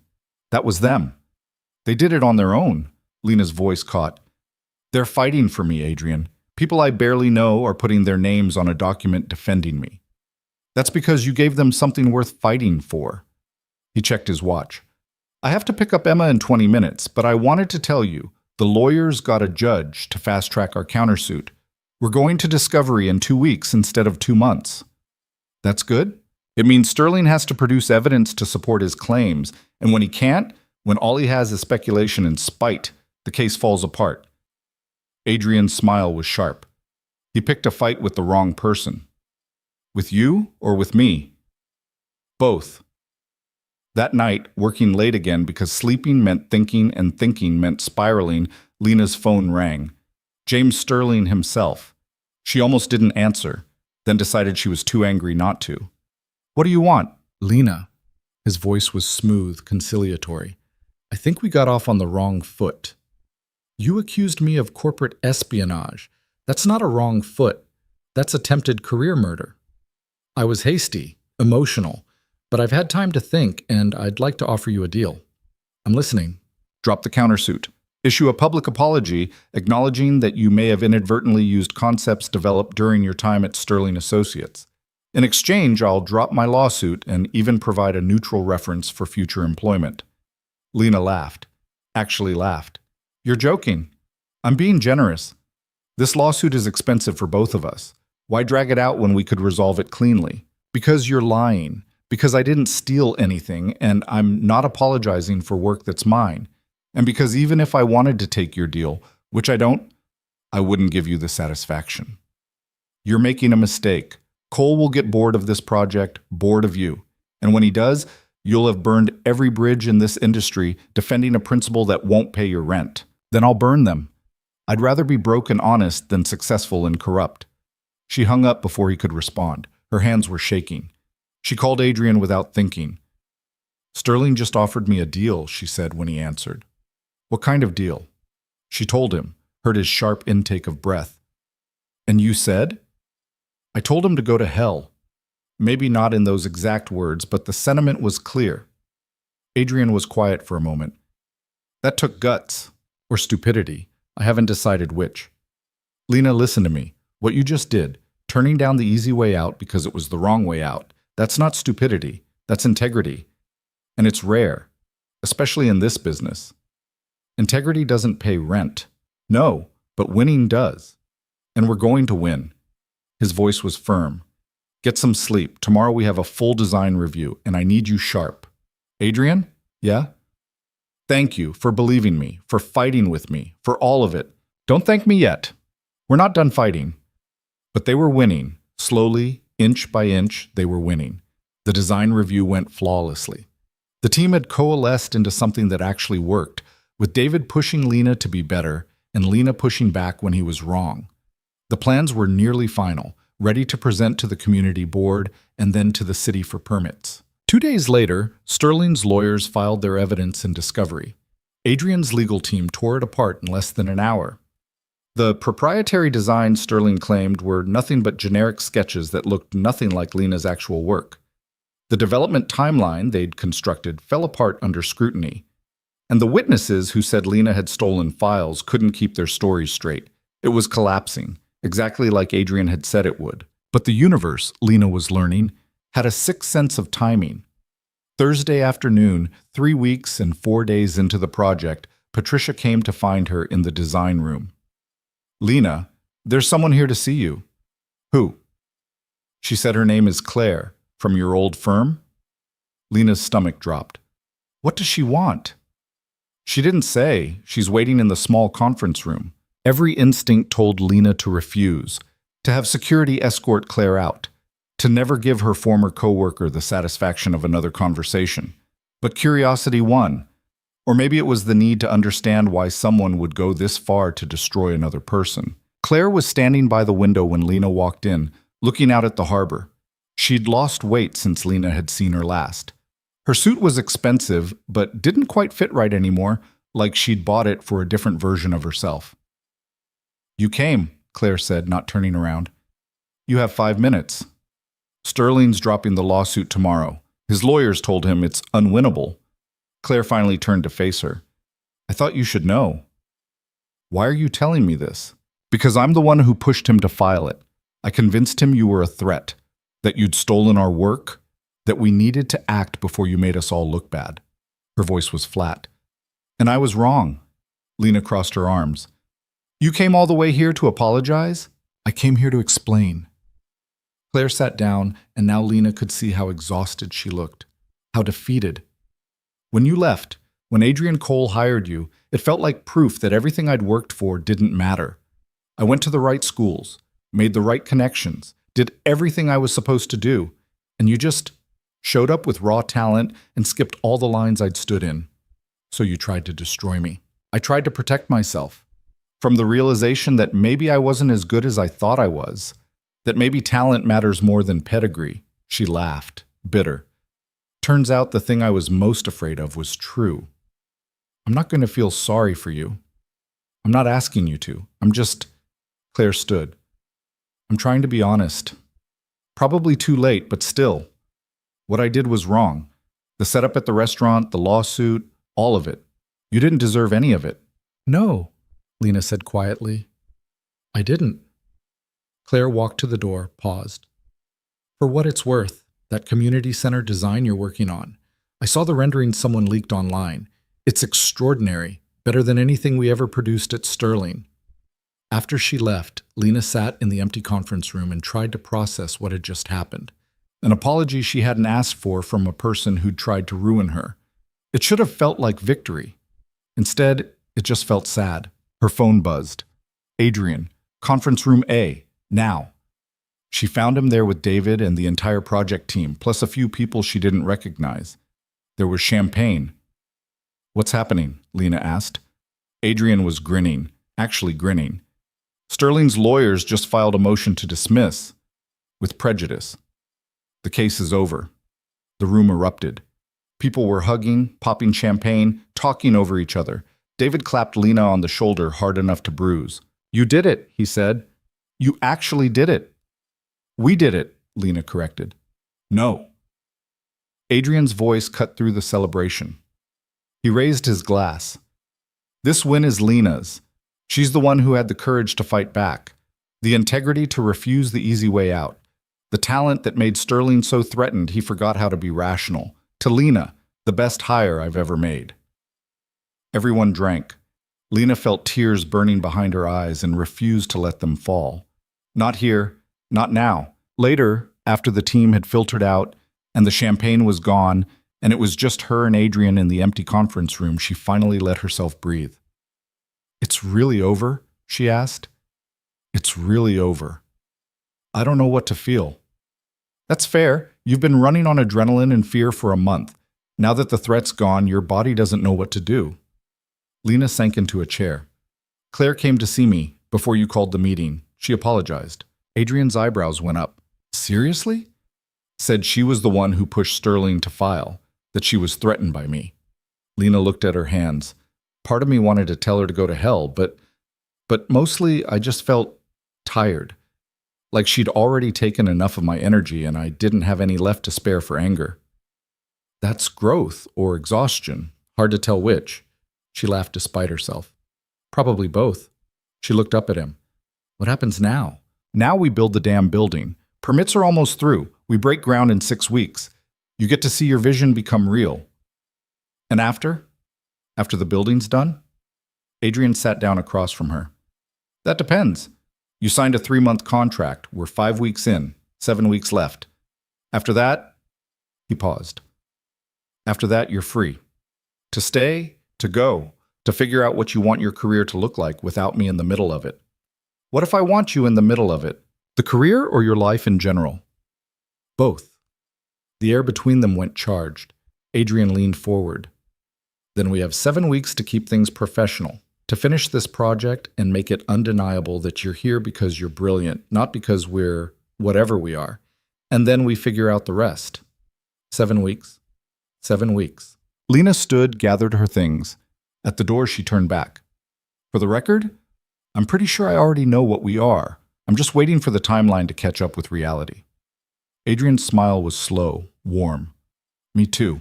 Outside, the October night had turned properly cold.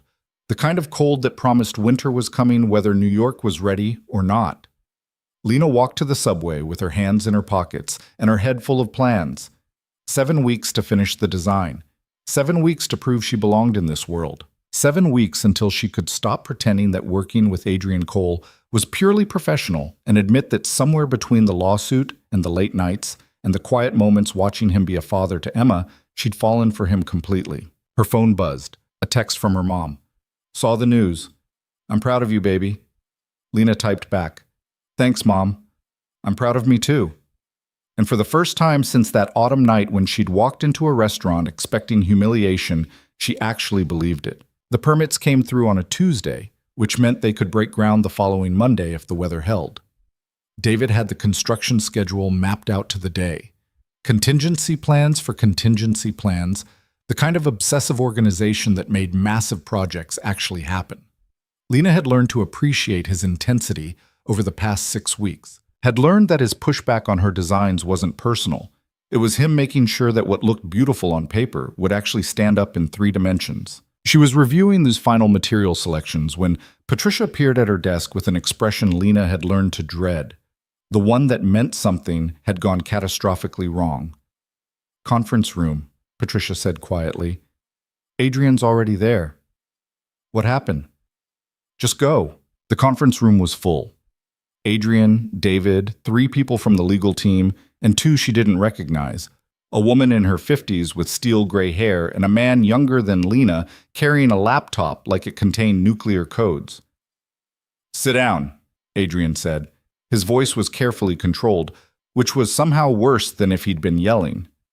Lena sat. What's going on? The woman with gray hair spoke first. Ms. Hart, I'm Rebecca Chen, head of corporate security for Cole Industries. This is Marcus Webb from our IT forensics team. We have a situation that requires immediate attention. Marcus opened his laptop, turned it so Lena could see the screen. It was an email from her work account to an address she'd never seen before. The subject line read, Red Hook Community Center, Final Design Package. Attached were all of their files. Everything. Architectural drawings, budget breakdowns, material specifications, community feedback, contractor agreements. The entire project compressed into a single file and sent to someone outside the company.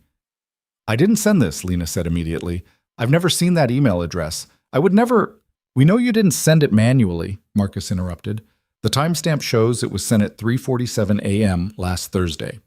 Security footage shows you left the building at 11:23 p.m. Wednesday night and didn't return until 8:15 a.m. Thursday morning. Then how? Someone accessed your account remotely, used your credentials to log in from an IP address in Midtown, downloaded the entire project folder, and forwarded it to this external address. Adrian spoke up. The email address belongs to Westfield Properties, Gregory Westfield specifically. The name hit Lena like cold water. Westfield. The venture capitalist who'd been involved in the original setup at Oriole, the one who Adrian had mentioned was sniffing around his projects. Why would Westfield want our designs? Lena asked. Rebecca answered. Because 3 days ago, he submitted a proposal to the city for a mixed-use development in Red Hook. Same location, same community center concept. His plans are nearly identical to yours, just different enough that he could claim independent development. The room spun. He's trying to steal the project. He's trying to undercut us, Adrian corrected, his voice tight with fury. His proposal came in 20% below our budget. If the city accepts it, our permits get revoked and the project goes to him. But the designs are ours. We can prove...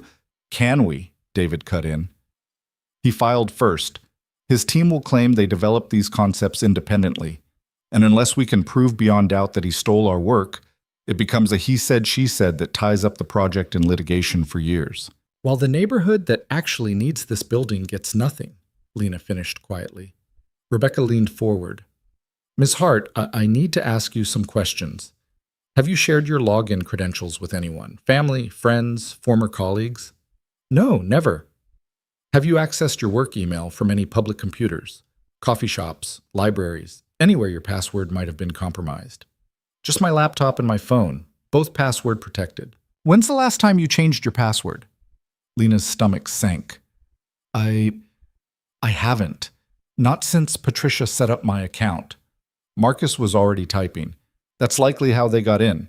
If someone had access to the initial temporary password and you never changed it, they could have been monitoring your account for weeks. Who would have access to temporary passwords? Adrian asked. IT department generates them. Patricia distributes them to new hires. Marcus pulled up another screen. But there's a log.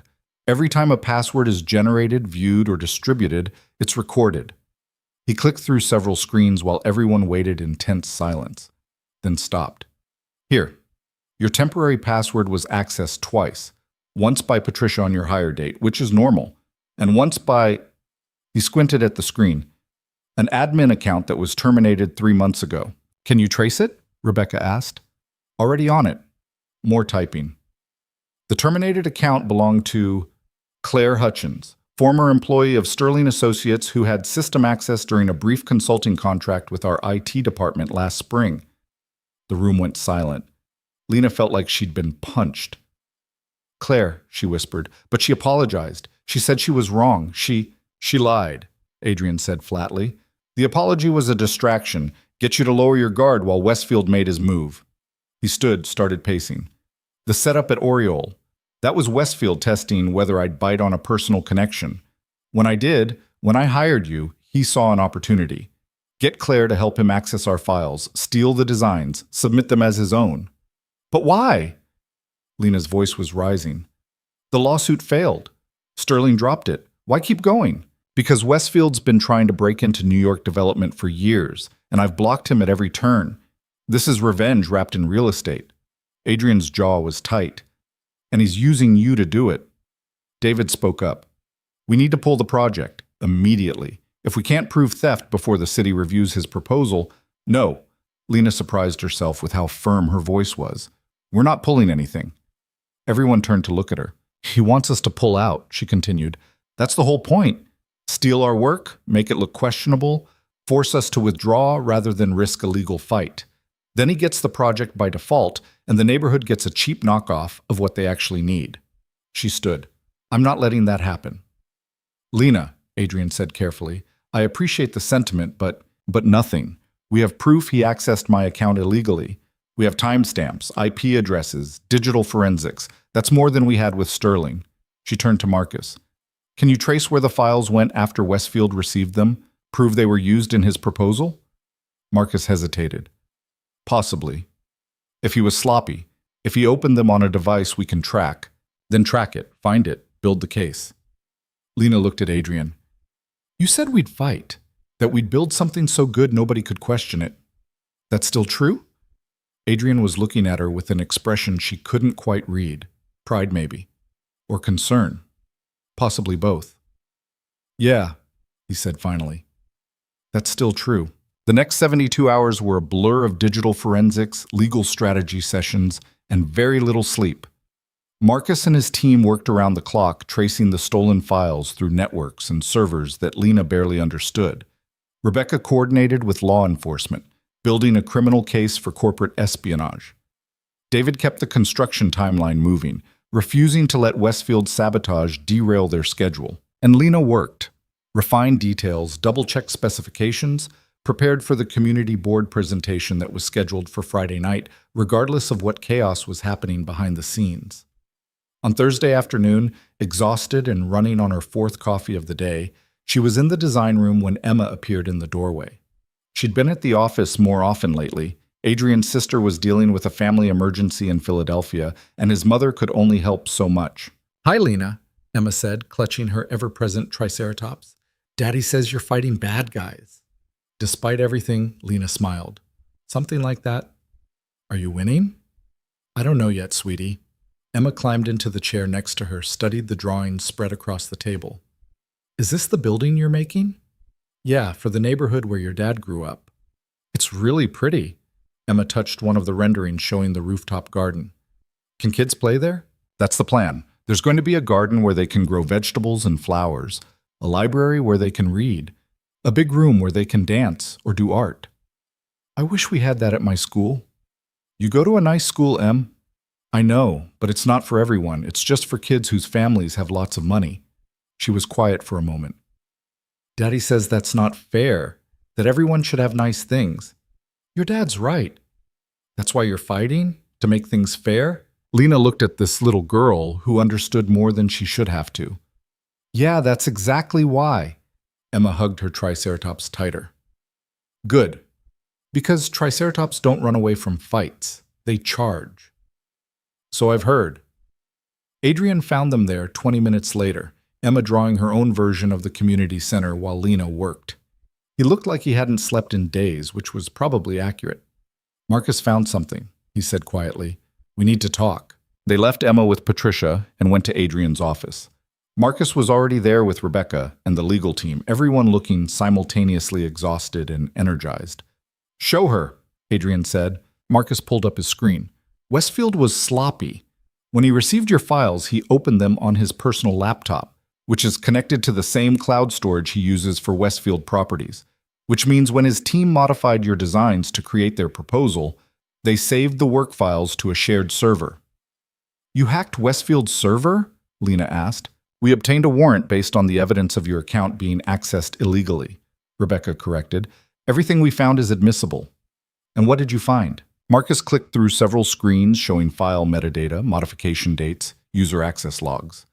Proof that Westfield's proposal was created using your original files as templates. They changed materials, adjusted dimensions, removed some features to lower costs, but the underlying structure, the spatial relationships, the design DNA, it's all yours.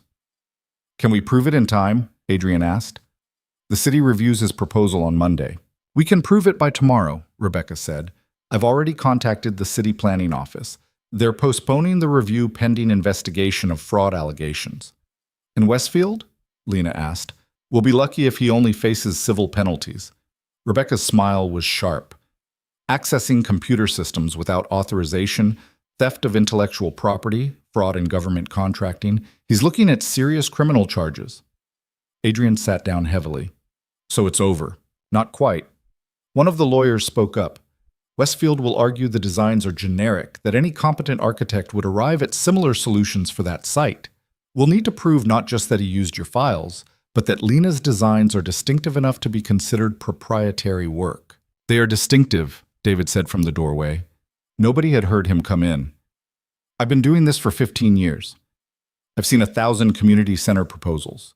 Lena's work isn't just good, it's signature.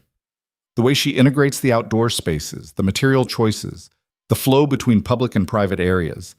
You could show me her drawings without a name attached, and I'd know they were hers. Then that's what we'd tell the city, Adrian said, and the press, and anyone else who needs to hear it. By Friday morning, the story had broken. Not the way Westfield wanted, with him as the innovative developer bringing affordable community space to Brooklyn, but as what it actually was. Corporate espionage, stolen designs, and a billionaire trying to undercut a legitimate project. The press ate it up, especially when someone leaked the detail that Westfield had been involved in the original setup that brought Adrian and Lena together. The narrative practically wrote itself. Spurned businessman tries to destroy the woman who rejected his scheme. Lena's phone was blowing up with interview requests, think pieces about women in architecture, comparisons to other high-profile design theft cases. She ignored all of it, because Friday night was the community board presentation, and that was the only audience that actually mattered. The church basement was packed. Mrs. Rodriguez had apparently spread the word, because there had to be 100 people crammed into a space meant for 50. Families with kids, elderly residents, business owners, teachers, people who'd lived in Red Hook their entire lives, and people who'd just moved in. Lena set up her presentation with hands that wouldn't quite stop shaking. David was there as backup, Adrian in the front row with Emma on his lap. Marcus and Rebecca had come too, along with half the project team, a show of support that made Lena's throat tight. Mrs. Rodriguez called the meeting to order, explained the situation, the stolen designs, Westfield's attempted theft, the fact that their community center had become the center of a corporate war. Then she turned the floor over to Lena. I'm not going to pretend the past week hasn't been a disaster, Lena started. No polished opening, no practiced speech, just truth. Someone tried to steal this project, tried to take the work we've all done together, the ideas you shared, the needs you identified, the vision we built as a community, and use it for profit. She advanced to the first slide. The original design, the one she'd shown at the very first community meeting. But here's what they couldn't steal. They couldn't steal the fact that this design came from listening to you, to Mrs. Rodriguez talking about needing a commercial kitchen for her catering business, to the dance teacher who wanted studio space, to the parents who needed after-school programs, to the kids who wanted somewhere to just be kids. Next slide. The refined design, incorporating months of feedback. They couldn't steal the relationships we've built, the trust you've placed in me to get this right. The community input that made this building better than anything I could have designed alone. Next slide. Construction timeline, budget breakdown, photos of the actual site. And they couldn't steal the fact that in 6 days, we're breaking ground. On your building, in your neighborhood, with your names on the wall as the people who made it happen. She went through the rest of the presentation, technical details, timelines, what to expect during construction. But the room was already sold. These people had been fighting for Lena before she'd even known she needed defending. During the Q&A, someone asked about the lawsuit, about Westfield, about whether the project was safe from further attacks. Nothing's ever completely safe, Lena answered honestly. But we've got documentation, legal protection, and a community that won't let this project die quietly. So yeah, I think we're going to be okay. After the meeting, people came up to shake her hand, hug her, tell her stories about what this building would mean for their families. A teenage girl showed Lena sketches she'd done of the dance studio, asking if she could paint a mural there someday. An elderly man who'd lived in Red Hook for 60 years thanked her for remembering that his neighborhood mattered. Mrs. Rodriguez waited until almost everyone had left before approaching. You did good, mija. I haven't built it yet. I'm not talking about the building. I'm talking about how you handled all this, the attacks, the theft, the pressure. You didn't fold, didn't let them make you small. That's what this neighborhood needed to see. Someone who fights for us the same way we fight for each other. After she left, Lena started packing up her presentation materials. Adrian appeared beside her, Emma half asleep on his shoulder. You were amazing, he said quietly. I was terrified. Couldn't tell. Good. That was the plan. They walked out together into the November night that had turned properly cold. The site was 2 blocks away, still just a vacant lot with chain-link fence, but Lena could see it now. Not what it was, but what it would become. 6 more days, Adrian said, reading her mind. 6 more days, and then it's real. It's already real. You made it real the moment you decided to fight for it. Emma stirred, mumbled something about dinosaurs and gardens. Adrian adjusted his hold on her, and Lena felt something shift in her chest. This man who'd taken a chance on her. This little girl who'd decided Lena was worth trusting. This project that had become so much more than a building. Adrian? Yeah? After we break ground, after the contract's up, can we talk about what happens next? He looked at her, and even in the dim streetlight she could see the warmth in his expression. I've been waiting 2 months to have that conversation. Good, because I'm pretty sure I already know what I want the answer to be. What's that? Everything. The project, the job, you. All of it, if the offer's still open. The offer's been open since the night we met. I was just waiting for you to be ready to take it. They walked back to where Marcus was waiting with the car. Emma fast asleep now, Lena's presentation materials tucked under Adrian's free arm. Simple domestic details that felt significant in ways Lena couldn't quite articulate. Monday morning came too fast and not fast enough. The construction crew was on site by 7, Marcus's team having swept the area for any last-minute sabotage attempts from Westfield's people. The neighborhood had turned out too, Mrs. Rodriguez and what looked like half the church, local business owners, families with kids who should have been in school but were getting a better education, watching their community fight for itself. The press was there. Because of course they were. This wasn't just a groundbreaking anymore. It was a statement. Adrian handled the official remarks, talking about investment in communities, about building things that mattered, about how the project almost didn't happen but would succeed because people refused to let it die. Then he introduced Lena. She stood in front of microphones and cameras, wearing her nicest clothes and her work boots, and told the truth. 2 months ago, I walked into a restaurant expecting to be humiliated. Instead, I met someone who saw potential where other people only saw a poor woman from Ohio who didn't belong. Today, we're breaking ground on a project that people tried to steal because they understood something important. This isn't just a building. It's proof that beautiful spaces, Thoughtful design and community investment shouldn't only be for people who can afford them. She gestured to the site behind her. In 9 months, this lot will be a community center. It'll have a commercial kitchen where people can start businesses, a library where kids can read, dance studios, art rooms, meeting spaces, a rooftop garden. But more than that, it'll be a place that says to this neighborhood, you matter, your families matter, your dreams matter. She paused, looking out at the faces watching her. Mrs. Rodriguez, David, Emma sitting on Adrian's shoulders, the families who'd trusted her with their hopes. Someone once told me that the measure of a person is what they do when everything's falling apart. Well, this neighborhood showed me what that looks like. When people tried to destroy this project, you fought. When they tried to make me quit, you defended me. When it would have been easier to walk away, you stood firm. So this building? It's yours. Every beam, every brick, every design choice that makes it special. You made this happen. The crowd erupted. Someone started chanting, "Break ground," and it caught like fire until everyone was shouting it. Lena picked up the ceremonial shovel, ridiculous golden thing that probably cost more than her first car, and drove it into the earth. Adrian joined her, then David, then Mrs. Rodriguez. Emma wanted to help too, so Adrian lifted her down, and together they moved symbolic dirt while cameras clicked and the neighborhood cheered. It should have felt triumphant. And it did. But there was also fear underneath, the kind that comes from knowing you've promised something massive, and now you actually have to deliver. Later, after the press had left and the crew had started actual work and the crowd had dispersed, Lena stood at the edge of the site watching the excavator tear into the ground. Real work now. No going back. Having doubts, Adrian appeared beside her, Emma back at school finally, his tie loosened and his sleeves rolled up. Terrified I'll screw it up. You won't. You don't know that. Yeah, I do. He was quiet for a moment. Your contract's up in 2 weeks. I know. I want to offer you a permanent position. Senior designer, full benefits, equity stake in the projects you lead. He turned to face her. But I need to know you're staying because it's what you want, not because you feel obligated or because we're whatever we are.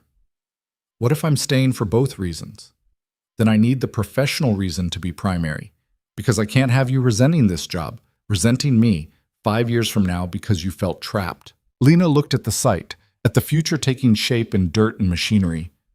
I'm not trapped. I'm exactly where I want to be, doing exactly what I want to do, with people I trust. She met his eyes, including you, especially you. Then the job's yours if you want it. I want it. And the other thing, the personal thing, I want that too. But you're right. We should probably figure out how to separate work and personal before we completely merge them. Adrian smiled. Dinner. Tomorrow night. Actual date, not business meeting. We'll figure out boundaries like adults. Can adults still make out in expensive restaurants? I'm a billionaire. I'll buy the restaurant if I have to. She laughed, and it felt good, felt right, felt like maybe after 2 months of fighting, she was finally allowed to just be happy. But the universe wasn't done testing her yet. Tuesday afternoon, right as Lena was getting ready to leave for her date with Adrian, Patricia appeared at her desk with that expression again. What now? Lena asked. Gregory Westfield's lawyer just filed a motion. They're claiming that since the project used stolen designs, even though Westfield was the one who stole them, the whole development is tainted and should be halted pending further investigation. That's insane. We proved he stole from us, not the other way around. I know, but it's a legal maneuver to tie us up in court. If a judge grants even a temporary injunction, construction stops. The crew goes to other jobs. The timeline falls apart. Lena sat down heavily. How long? Could be days, could be months. Months. Lena felt something crack inside her chest. We promised those people 9 months. We broke ground yesterday. And now we're supposed to tell them it might not happen because some asshole with lawyers won't accept that he lost. I know it's not fair. Fair? Lena stood up, rage finally overriding fear. Mrs. Rodriguez has been waiting 5 years for someone to invest in that neighborhood. 5 years of promises from politicians and developers who took photos and then disappeared. And now we're going to be just like them because Westfield's throwing a tantrum? Patricia was quiet for a moment. Adrian's in with the lawyers now. They're trying to fast-track a hearing, get the motion dismissed. How fast? Maybe Friday. And in the meantime? In the meantime, we keep working, keep moving forward like nothing's wrong. Because the moment we stop, the moment we act like Westfield has any legitimate claim, we've already lost. Lena canceled the dinner date, texted Adrian that they needed to focus on the emergency, that romance could wait. He understood, because of course he did. Because he was fighting the same battle she was. Wednesday and Thursday were a blur of legal filings, emergency motions, and lawyers arguing about precedents and statutes that made Lena's head spin. The judge scheduled a hearing for Friday afternoon, which meant they had 48 hours to build their case. Lena barely left the office, worked through the night pulling together documentation, every email from the community, every design iteration showing her original work, every piece of evidence that this project was legitimate and Westfield was a thief trying to use the legal system to finish what theft couldn't accomplish. Friday morning, exhausted and running on spite, she was reviewing files when she found something. An email thread from before she'd even been hired. Adrian and Westfield negotiating about a different property, and in one of the messages, Westfield had written, "If I can't beat you legitimately, I'll find another way. You're not the only one who can play dirty." It wasn't a smoking gun, but it was pattern. Proof that Westfield had a history of threatening Adrian, of looking for ways to undermine his projects. She forwarded it to Rebecca and the legal team with a single line. "This help?" The response came back in minutes. "You beautiful genius. This helps." The hearing was at 2 p.m. in a courthouse downtown that smelled like floor wax and institutional despair. Lena sat in the gallery with Adrian on one side and David on the other, watching lawyers argue about her work like it was abstract legal theory instead of something that would impact real lives. Westfield's lawyer was smooth, well-dressed, the kind of expensive that thought it could buy truth. He argued that the project was tainted by the disputed ownership of the designs, that the community would be better served by waiting until all legal questions were resolved, that rushing forward would only expose the city to liability. Then their lawyer stood up, presented the evidence of theft, the digital forensics, the pattern of harassment, and the email. Westfield's own words proving this wasn't about protecting the community, it was about revenge. The judge, a woman in her 60s who looked like she'd heard every scam in the book, listened to both sides. Then she looked directly at Westfield. "Mr. Westfield, I've reviewed the evidence. The digital forensics clearly show that you accessed Miss Hart's files illegally and used them to create your proposal. Your motion to halt construction is denied. Furthermore, I'm referring this case to the district attorney's office for criminal investigation." She banged her gavel. "This project moves forward. Don't waste my time again." Outside the courthouse, Lena stood on the steps breathing air that felt different somehow. Lighter. Like a weight she hadn't realized she was carrying had finally lifted. Adrian was on the phone with the construction crew telling them to ramp up the schedule. David was already calculating how to make up for the days they'd lost. Rebecca was coordinating with law enforcement about Westfield's impending arrest. And Lena just stood there, letting herself feel it. Victory. Actual, real, undeniable victory. Her phone rang. Mrs. Rodriguez. "We won," Lena said before the older woman could speak. "I know, mija. I've been praying all day. Well, not praying exactly. More like telling the universe if it let that pendejo win, I was going to have words." Her laugh was warm. "When you coming back to the neighborhood?" "Tomorrow. We need to update the community board, reset the timeline." "Good, because I'm making dinner. You, Adrian, that beautiful little girl of his. No arguments." After she hung up, Adrian appeared beside her. "Dinner at Mrs. Rodriguez's? Apparently it's mandatory." "Good, because I'm tired of canceled dates." He turned her to face him, and for once they were somewhere it didn't matter if someone saw them, photographed them, made assumptions. "We did it. You did it. We're not done. 9 months of construction, 1,000 things that could still go wrong. Lena, just for a minute, could you stop planning for disaster and accept that we won?" She tried. Looked at him standing there in his expensive suit that he'd loosened sometime during the hearing, his tie askew, his hair disheveled from running his hands through it. This man who'd fought for her before he even knew her, who'd kept fighting even when it cost him time, money, reputation. "Thank you," she said quietly, "for all of it." for believing in me when you had no reason to, for standing with me when walking away would have been smarter, for being exactly the kind of person I didn't know still existed. You done? Yeah, I think so. Good. He kissed her. Right there on the courthouse steps, in full view of anyone passing by, lawyers and strangers, and probably a few cameras. Kissed her like they'd been waiting months for permission and were done asking for it. When they broke apart, Lena was smiling. Actually, genuinely smiling in a way that had nothing to do with professional victories or legal wins and everything to do with being seen by someone who understood what it cost to keep fighting. So, Adrian said, about that permanent position. I'm taking it, obviously. And about us. I'm taking that too, if the offer's still open. Always was. Just waiting for you to be ready. I'm ready, Lena said. And meant it. Let's build something beautiful. They did. Over the next 9 months, through winter freezes and spring floods and summer heat that made working in half-finished buildings feel like punishment. Through supply delays and permit issues and 100 small disasters that threatened to derail the timeline. Through it all, Lena showed up, fought, adjusted, made it work. And slowly, beautifully, the building took shape. The rooftop garden was the last piece to fall into place. Lena stood there on a humid August morning, 9 months and 2 weeks after they'd broken ground, watching contractors install the final planter boxes while sweat ran down her back, and her phone buzzed with 17 different urgent issues that all needed solving yesterday. The commercial kitchen's ventilation system was making a noise nobody could identify. The dance studio floors were beautiful, but slightly off-level in one corner. The main gathering space had acoustics that were too good. Voices bounced in ways that made large groups sound like chaos. Small problems in the grand scheme, but problems nonetheless that needed fixing before the opening in 3 weeks. The tomato plants are dying, said a voice behind her. Miguel, the landscaper who donated most of the rooftop garden design, in exchange for the good press. He was kneeling by one of the planters, examining brown leaves with the concentration of a surgeon. Soil's too dry. Drainage isn't working right. Lena wanted to cry, or scream, or possibly both.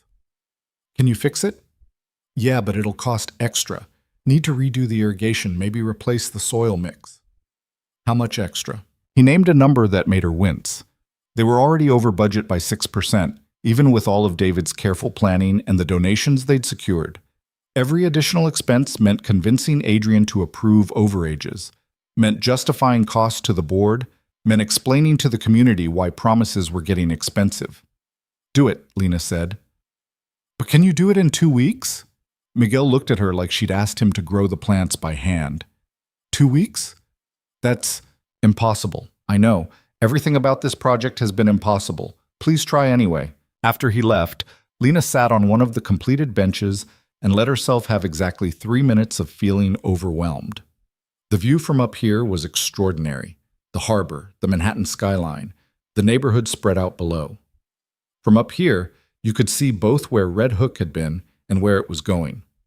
The old warehouses being converted to artist spaces. The new restaurants opening on Van Brunt. The elementary school where Adrian's sister taught, where Emma would be starting first grade in a month. And in the middle of it all, this building, her building. Still imperfect, still unfinished, but undeniably real. Her phone rang. Adrian. Where are you? He asked. Rooftop, having a minor breakdown about tomato plants. Sounds serious. Want company? Always. He appeared 10 minutes later with coffee from the good place, the one that cost too much, but tasted like maybe life was worth living. Emma was with him, wearing a shirt with a T-Rex on it and light-up sneakers that blinked with every step. We brought reinforcements, Emma announced, holding up a bakery bag. Daddy said you needed cookies. Your daddy's a genius. They sat on the bench together, Lena and Adrian and Emma between them, eating cookies and drinking overpriced coffee while the city hummed below. Emma chattered about her upcoming birthday party. She wanted a dinosaur theme, obviously, but also maybe princesses or possibly astronauts. She couldn't decide. Why not all 3? Lena suggested. Dinosaur princesses in space. Emma's eyes went wide. Can you do that? It's your party. You can do anything. After Emma wandered off to examine the garden beds, Adrian turned to Lena. You okay? And don't say fine. I can tell when you're lying. I'm scared, Lena admitted. 3 weeks until opening and there are still a dozen things wrong.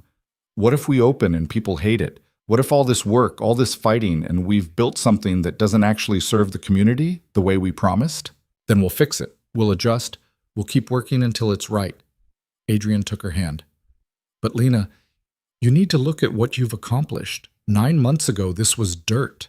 Now it's a building. Not just any building, something beautiful that's going to change lives. You sound very sure. I am sure. Want to know why? Tell me. Because yesterday I was here talking to the contractor, and Mrs. Rodriguez came by with her daughter, the one who wants to start a catering business but can't afford commercial kitchen space. And Mrs. Rodriguez started crying. Just stood in that kitchen and cried because for the first time her daughter's dream felt possible. Adrian's voice was soft. That's what you built. Possibility. Lena leaned against his shoulder, letting herself take comfort in his steadiness. Over the past 9 months, they'd figured out how to be partners, professional and personal, keeping the boundaries clear at work, but letting them blur everywhere else. It wasn't always smooth. There were days when the stress of the project bled into their relationship, when disagreements about design choices felt personal, when the pressure of being both colleagues and something more felt like too much to balance. But they'd learned to argue productively, learned when to push and when to step back, learned that loving someone didn't mean always agreeing with them, and that sometimes the best support was just showing up with coffee and cookies and faith that things would work out. I got a job offer, Lena said quietly. Yesterday. A firm in California. High-end residential, celebrity clients, salary almost double what I'm making here. Adrian went very still. Are you taking it? No. But I wanted you to know it existed, that I'm staying by choice, not because I don't have options. Why are you staying? Because I don't want to design mansions for people who have everything. I want to design spaces for people who deserve beautiful things but never get them. I want to do this. She gestured at the building around them, over and over, until it's normal for poor neighborhoods to have community centers this nice, until nobody's surprised that someone actually cared enough to make it right. Adrian kissed her temple. Have I mentioned lately that I'm crazy about you? Not since this morning. I'm crazy about you. Emma came running back. Lena, the tomato plants are sad. Can we fix them? Miguel's working on it, sweetie. But what if he can't? What if they die and then the garden doesn't work and everyone's disappointed? Lena pulled Emma onto her lap. Then we'll plant new ones. And if those die, we'll try something else. Maybe peppers or herbs. The garden doesn't have to be perfect to be good. Emma considered this with the seriousness of someone who'd learned early that perfection was a trap. Daddy says the same thing about me, that I don't have to be perfect. Your daddy's very smart. I know, that's why I'm keeping him. Adrian laughed, and Lena felt something settle in her chest.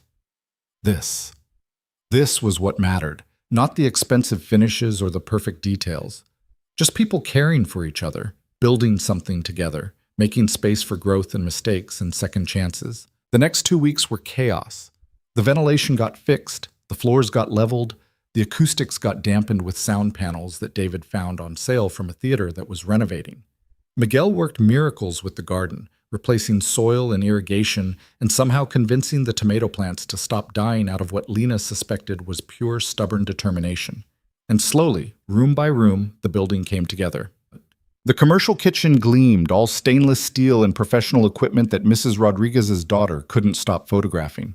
The dance studios had floors that felt like clouds and mirrors that made the space seem infinite. The library had floor-to-ceiling windows and reading nooks designed for kids and adults, for people who wanted silence and people who wanted company. The art rooms had good light and better ventilation. The meeting spaces had furniture that was comfortable and durable and beautiful. It wasn't perfect. There were scuff marks on walls and scratches on floors and 100 tiny imperfections that only Lena seemed to notice. But it was real, and it was theirs. The opening was scheduled for a Saturday in late August, right before school started.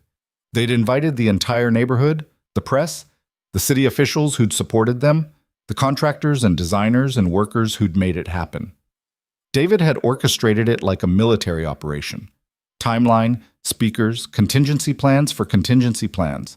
Lena woke up that morning in Adrian's apartment, having spent the night because going home to Astoria felt too far away from the center of everything. Emma was already awake, wearing her special dress, purple with dinosaurs, because she'd decided regular party dresses were boring. "Are you nervous?" Emma asked, appearing in the doorway of Adrian's room where Lena was attempting to make her hair look professional. "Terrified." "But you made something really cool, so it's good nervous, right? Like before my birthday party?" "Exactly like that." Emma climbed onto the bed, watching Lena in the mirror.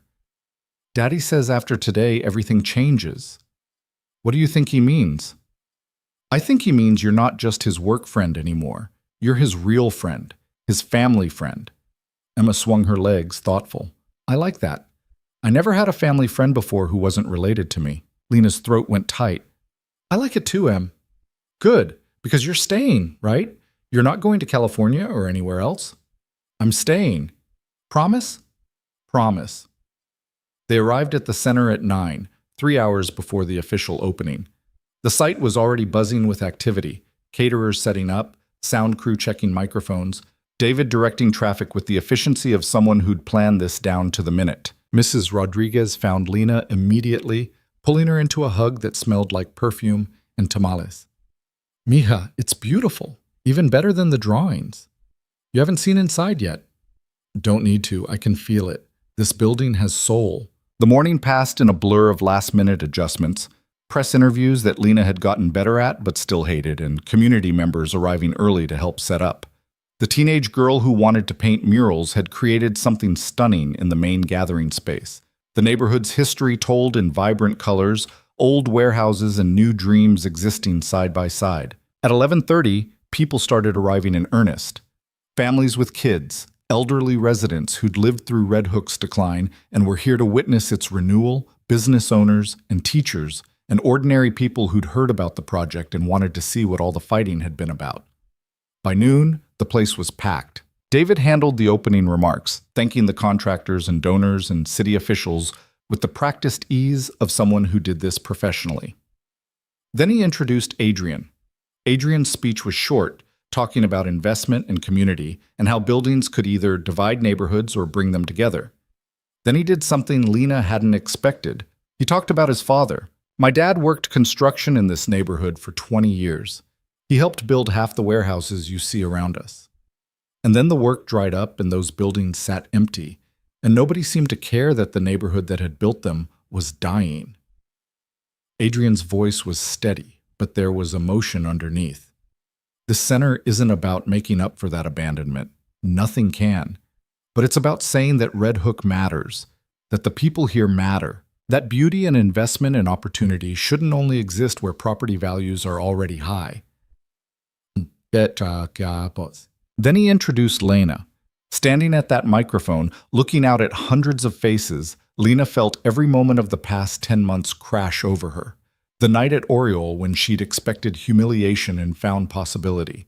The lawsuit that had tried to destroy her. The theft that had almost killed the project. The endless nights working, fighting, refusing to quit. "I grew up in a town where people told me wanting more was greedy," she started. "Where reaching for something beyond what my parents had was seen as rejecting where I came from. So I learned to make myself small, to not ask for too much, to be grateful for whatever scraps I got." She paused, found Mrs. Rodriguez in the crowd, then Emma, then Adrian.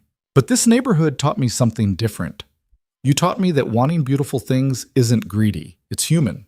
That fighting for spaces that serve communities isn't radical, it's basic decency. That the people who build cities deserve to enjoy them." She gestured to the building behind her. "This center exists because a community refused to accept that they didn't deserve it. Because when people tried to steal it, you defended it. Because when I was ready to give up, you reminded me why it mattered." Her voice cracked slightly. "So this isn't my building, it's yours. Every room, every choice, every detail that makes it special, that came from you. I just drew the pictures." The crowd erupted. Lena stepped back from the microphone, and Mrs. Rodriguez led a march into the building like they were storming a castle. People spread through the rooms, touching walls, testing equipment, crying over the commercial kitchen and the dance studios and the library that felt like someone had actually thought about what communities needed instead of what was cheapest to build. Lena found herself in the rooftop garden, surrounded by families examining the now thriving tomato plants and the herbs that Miguel had somehow convinced to grow. Kids were running between the planter boxes, their laughter echoing off the buildings around them. Parents were taking photos, already imagining how this space would become part of their lives. "You did it," David said, appearing beside her. "Actually did it. On time, barely over budget, and better than the original plans." "We did it," Lena corrected. "No, this was you. I've worked on 100 projects. Most of them are fine, functional, but this," he looked around, "this is special, and it's special because you wouldn't let it be anything less." After he left, Lena walked through the building, listening to people discover rooms and make plans and talk about all the ways they'd used the space. The dance teacher was already scheduling classes. Mrs. Rodriguez's daughter was measuring the kitchen for her catering setup. A group of teenagers was planning a recording session in the music room. It was working. Actually working. The way she'd dreamed it would, but had been too afraid to believe was possible. In the main gathering space, someone had started music. Kids were dancing, parents were talking, the whole room alive with the kind of chaotic joy that happens when people feel safe and welcome and valued. Emma found Lena there, dragged her onto the makeshift dance floor. They spun in circles until Emma got dizzy, and Lena laughed so hard she couldn't breathe. "This is the best party ever," Emma declared, "even better than my birthday." "High praise. You know what would make it perfect?" "What's that?" "If you married Daddy, and then you could live with us all the time, and we could be a real family." Lena nearly tripped. That's complicated. Adults always say that when things are actually simple." Emma was completely matter-of-fact. "You love him, he loves you, I love you both. That's not complicated." "When did you get so smart?" "I'm 6 now, I know things." Adrian appeared, saving Lena from having to respond to his 6-year-old daughter's marriage proposal. Someone's supposed to be eating cake, not arranging her father's love life. "But I'm good at it," Emma protested. "That's what concerns me." He looked at Lena. "Can I steal you for a minute?" They went to his office, a small room on the second floor that overlooked the main gathering space. From here, you could see everything. The families celebrating, the community claiming their space, the building that had fought so hard to exist finally serving its purpose. "I have something for you," Adrian said, pulling an envelope from his desk. Inside was a contract. Director of Community Design, Coal Industries. Significant salary increase, equity stake, authority to lead projects from conception to completion. And at the bottom, a clause that made Lena's breath catch. Employee is granted full creative control over all community-focused developments, with final design decisions resting with the director rather than CEO. "You're giving me control?" Lena asked. "I'm giving you what you've earned, the authority to do this," he gestured to the building around them, "without having to fight me or anyone else every step of the way." He paused.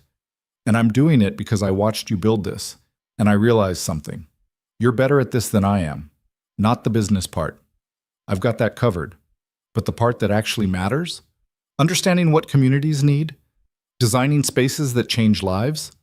That's you." Lena looked at the contract, then at Adrian. "This is a lot of responsibility. You can handle it. What if I screw up? Then you'll fix it, just like you've fixed everything else that's tried to break you." Adrian took her hands. "Lena, I've been doing this for 15 years, building things, making money, trying to prove I was more than just a poor kid from Brooklyn who got lucky. And none of it meant anything until I met you, until I watched you fight for something that mattered." "Adrian, I'm not done. Emma asked me yesterday why I love you. You want to know what I told her?" Lena's heart was hammering. "What?" "I told her that you're the kind of person who walks into a setup meant to humiliate her and comes out of it with a career. Who gets accused of theft and fights back by building something undeniable.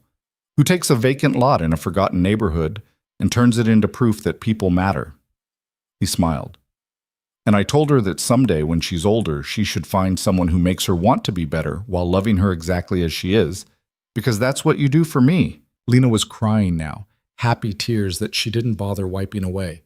"I love you too, in case that wasn't obvious." It was, but it's nice to hear anyway.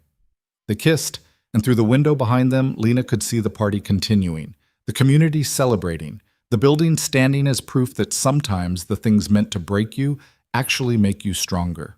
Later, after the party had wound down and the press had left, and the cleanup crew was handling the mess, Lena stood in the empty main gathering space with Adrian and Emma and David and Mrs. Rodriguez.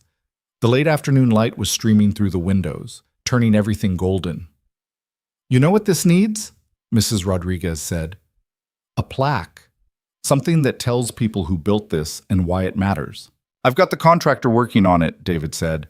"Bronze, installed by the main entrance. Should be ready next week." "What's it going to say?" Lena asked.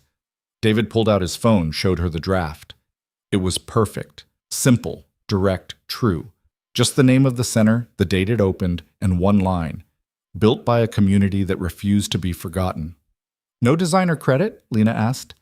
"Your name's on the architectural plans. Let the building speak for itself." After everyone else had left, Lena and Adrian walked through the empty building one last time, Emma asleep on Adrian's shoulder, her dinosaur tucked under her arm.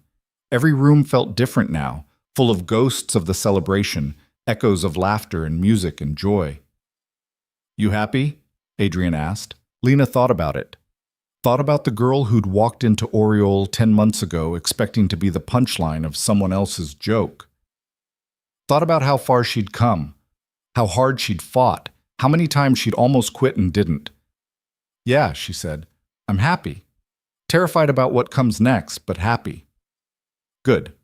Because what comes next is 3 more projects like this.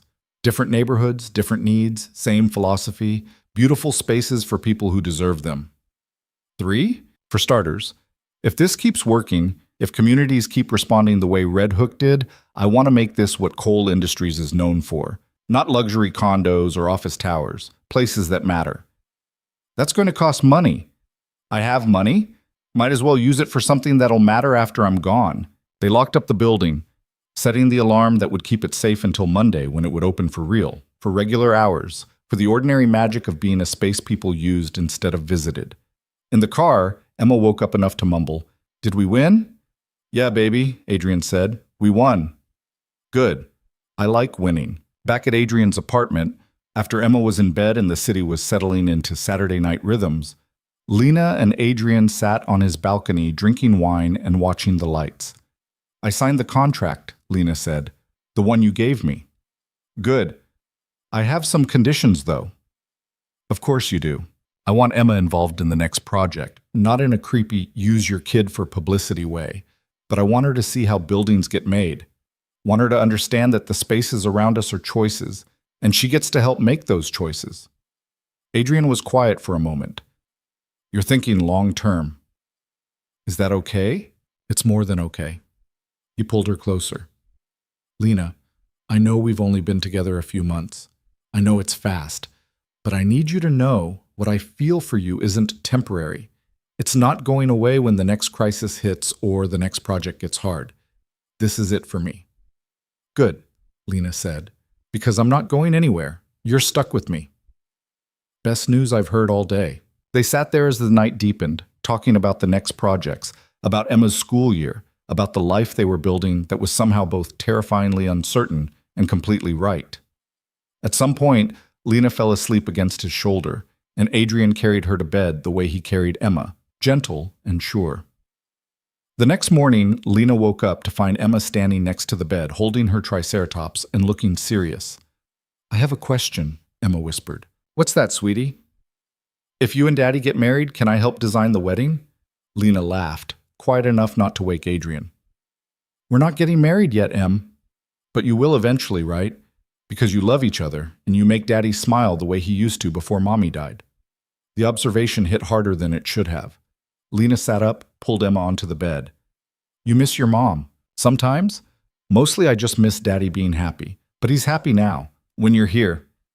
Emma was matter-of-fact in that way kids were about enormous truths. "So I think you should stay, forever." "I'm planning on it." "Good, because I already told my friends at school that I have a Lena now, and it would be embarrassing if you left." Monday morning, the community center opened for regular hours. Lena wasn't there. She was at the Cole Industries office, starting preliminary work on the next project, a recreation center in the Bronx that would serve a neighborhood even more neglected than Red Hook had been. But she got texts throughout the day. Photos from Mrs. Rodriguez of her daughter teaching her first cooking class in the commercial kitchen. A video from the dance teacher of kids spinning in the studios. Messages from community members thanking her, telling her about programs they were starting, asking if she could visit and see what they were building in the space she'd created. Each message felt like proof that it was real, that the building existed independent of her now, living its own life, serving its purpose. That evening, she met Adrian and Emma at the Center for the Sunset. They went up to the rooftop garden where the tomato plants had actually started producing fruit, and the herbs smelled like possibility.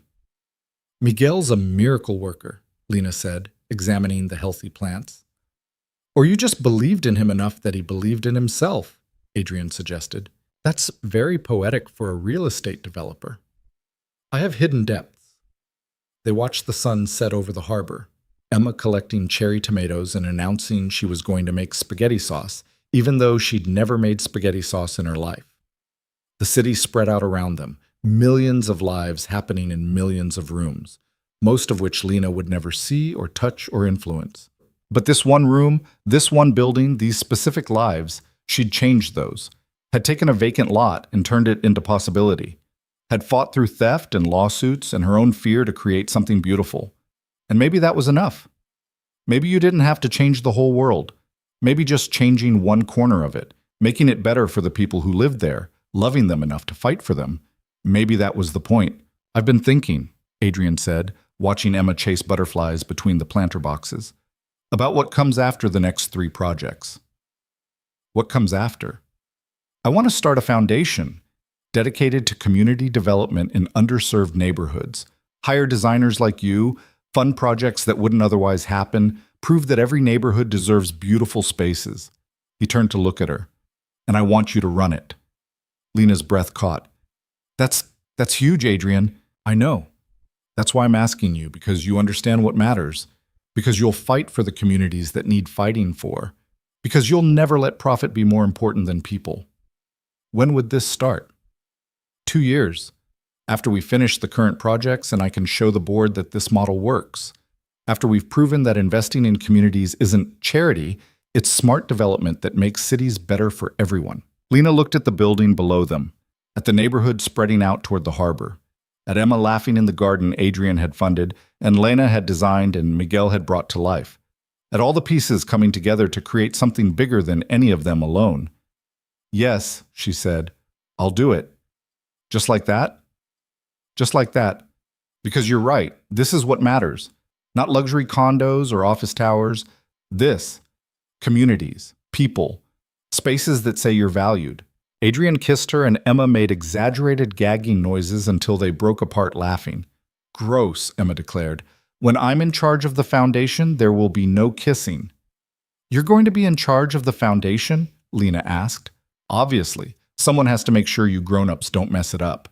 They stayed until full dark, until the city lights came on and the rooftop garden transformed into something magical. Then they went home. And it was home now, Lena realized. Adrian's apartment that was slowly becoming their apartment, filled with Emma's dinosaurs and Lena's sketches and the life they were building together. 3 months later, Lena got a letter from Claire. It was short, handwritten on expensive stationery, and it said simply, "I saw the photos of the Red Hook opening. You were right, and I was wrong, about everything. I hope someday I can build something a fraction as meaningful as what you've created. Congratulations." Lena filed it away in a drawer with all the other artifacts from the past year. The threatening messages, the legal documents, the photos from the groundbreaking, evidence of how far she'd come. Proof that the girl who'd walked into that restaurant expecting humiliation had walked out of it with a life. A year after the Red Hook Center opened, they held an anniversary celebration. The building had become everything Lena had hoped. A community hub that served thousands, changed lives, proved that investment in forgotten neighborhoods wasn't charity, but necessity. Mrs. Rodriguez's daughter had a thriving catering business. The dance teacher had expanded to 5 classes a week. The recording studio had produced 2 albums from local artists. The library hosted after-school programs that kept kids safe and engaged. The meeting rooms facilitated everything from AA meetings to small business workshops to community organizing sessions. It was alive. Actually, beautifully alive. At the celebration, Lena gave a short speech, talked about lessons learned, mistakes made, the reality that even good buildings had flaws, but what mattered was how you addressed them. She talked about the 3 new projects underway, the foundation being established, the future they were building. And at the end, she thanked the community for teaching her the most important lesson of her career, that architecture wasn't about buildings. It was about people, about creating spaces that said you matter, your dreams matter, your life has value. The crowd stood, applauded, and Lena felt it again. That sense of being seen, being valued, being enough exactly as she was. Later, after the celebration had ended and the building had emptied and it was just her and Adrian and Emma sitting in the garden they'd built together, Emma asked, "Are you happy now?" It was the same question she'd asked a year ago, but the answer felt different this time. "Yeah," Lena said, "I'm happy. Not because everything's perfect, it's not, but because I'm doing work that matters with people I love, and that's enough." "Good," Emma said, completely satisfied. "Because if you weren't happy, I was going to make you take a vacation. Daddy says you work too much." "Daddy works just as much as I do." "I know. That's why you're perfect for each other. You're both kind of workaholics, but in a good way." Adrian laughed. Out of the mouths of babes. They sat there as the city settled around them, as the building hummed with the ghost of the day's celebration, as the future spread out uncertain and promising. And Lena thought about the girl from Millfield, Ohio, who'd once believed that wanting more was greedy, who'd been sent to a restaurant as a joke and found her whole life instead, who'd been told she didn't belong and decided belonging was something you built, not something you were given. That girl wouldn't recognize her now. And that was exactly the point, because the thing about being broken down, being told you're not enough, being set up to fail, it either destroys you or it teaches you that the only opinion that matters is your own. That success isn't about what other people think. It's about looking at your life and knowing you built something real. Lena had built something real. Multiple somethings. Buildings and relationships and a career that mattered. She'd taken every attempt to make her small and used it as fuel to grow bigger. And she wasn't done yet. There were neighborhoods all over the city that needed what Red Hook had gotten. Communities that deserved beautiful spaces. People who'd been told their whole lives they weren't worth investing in. Lena was going to prove them wrong. Over and over, one building at a time, until it wasn't unusual for poor neighborhoods to have architecture that rivaled wealthy ones. Until community centers were as thoughtfully designed as luxury condos. Until the girl from Ohio or wherever else wasn't an anomaly, but the norm.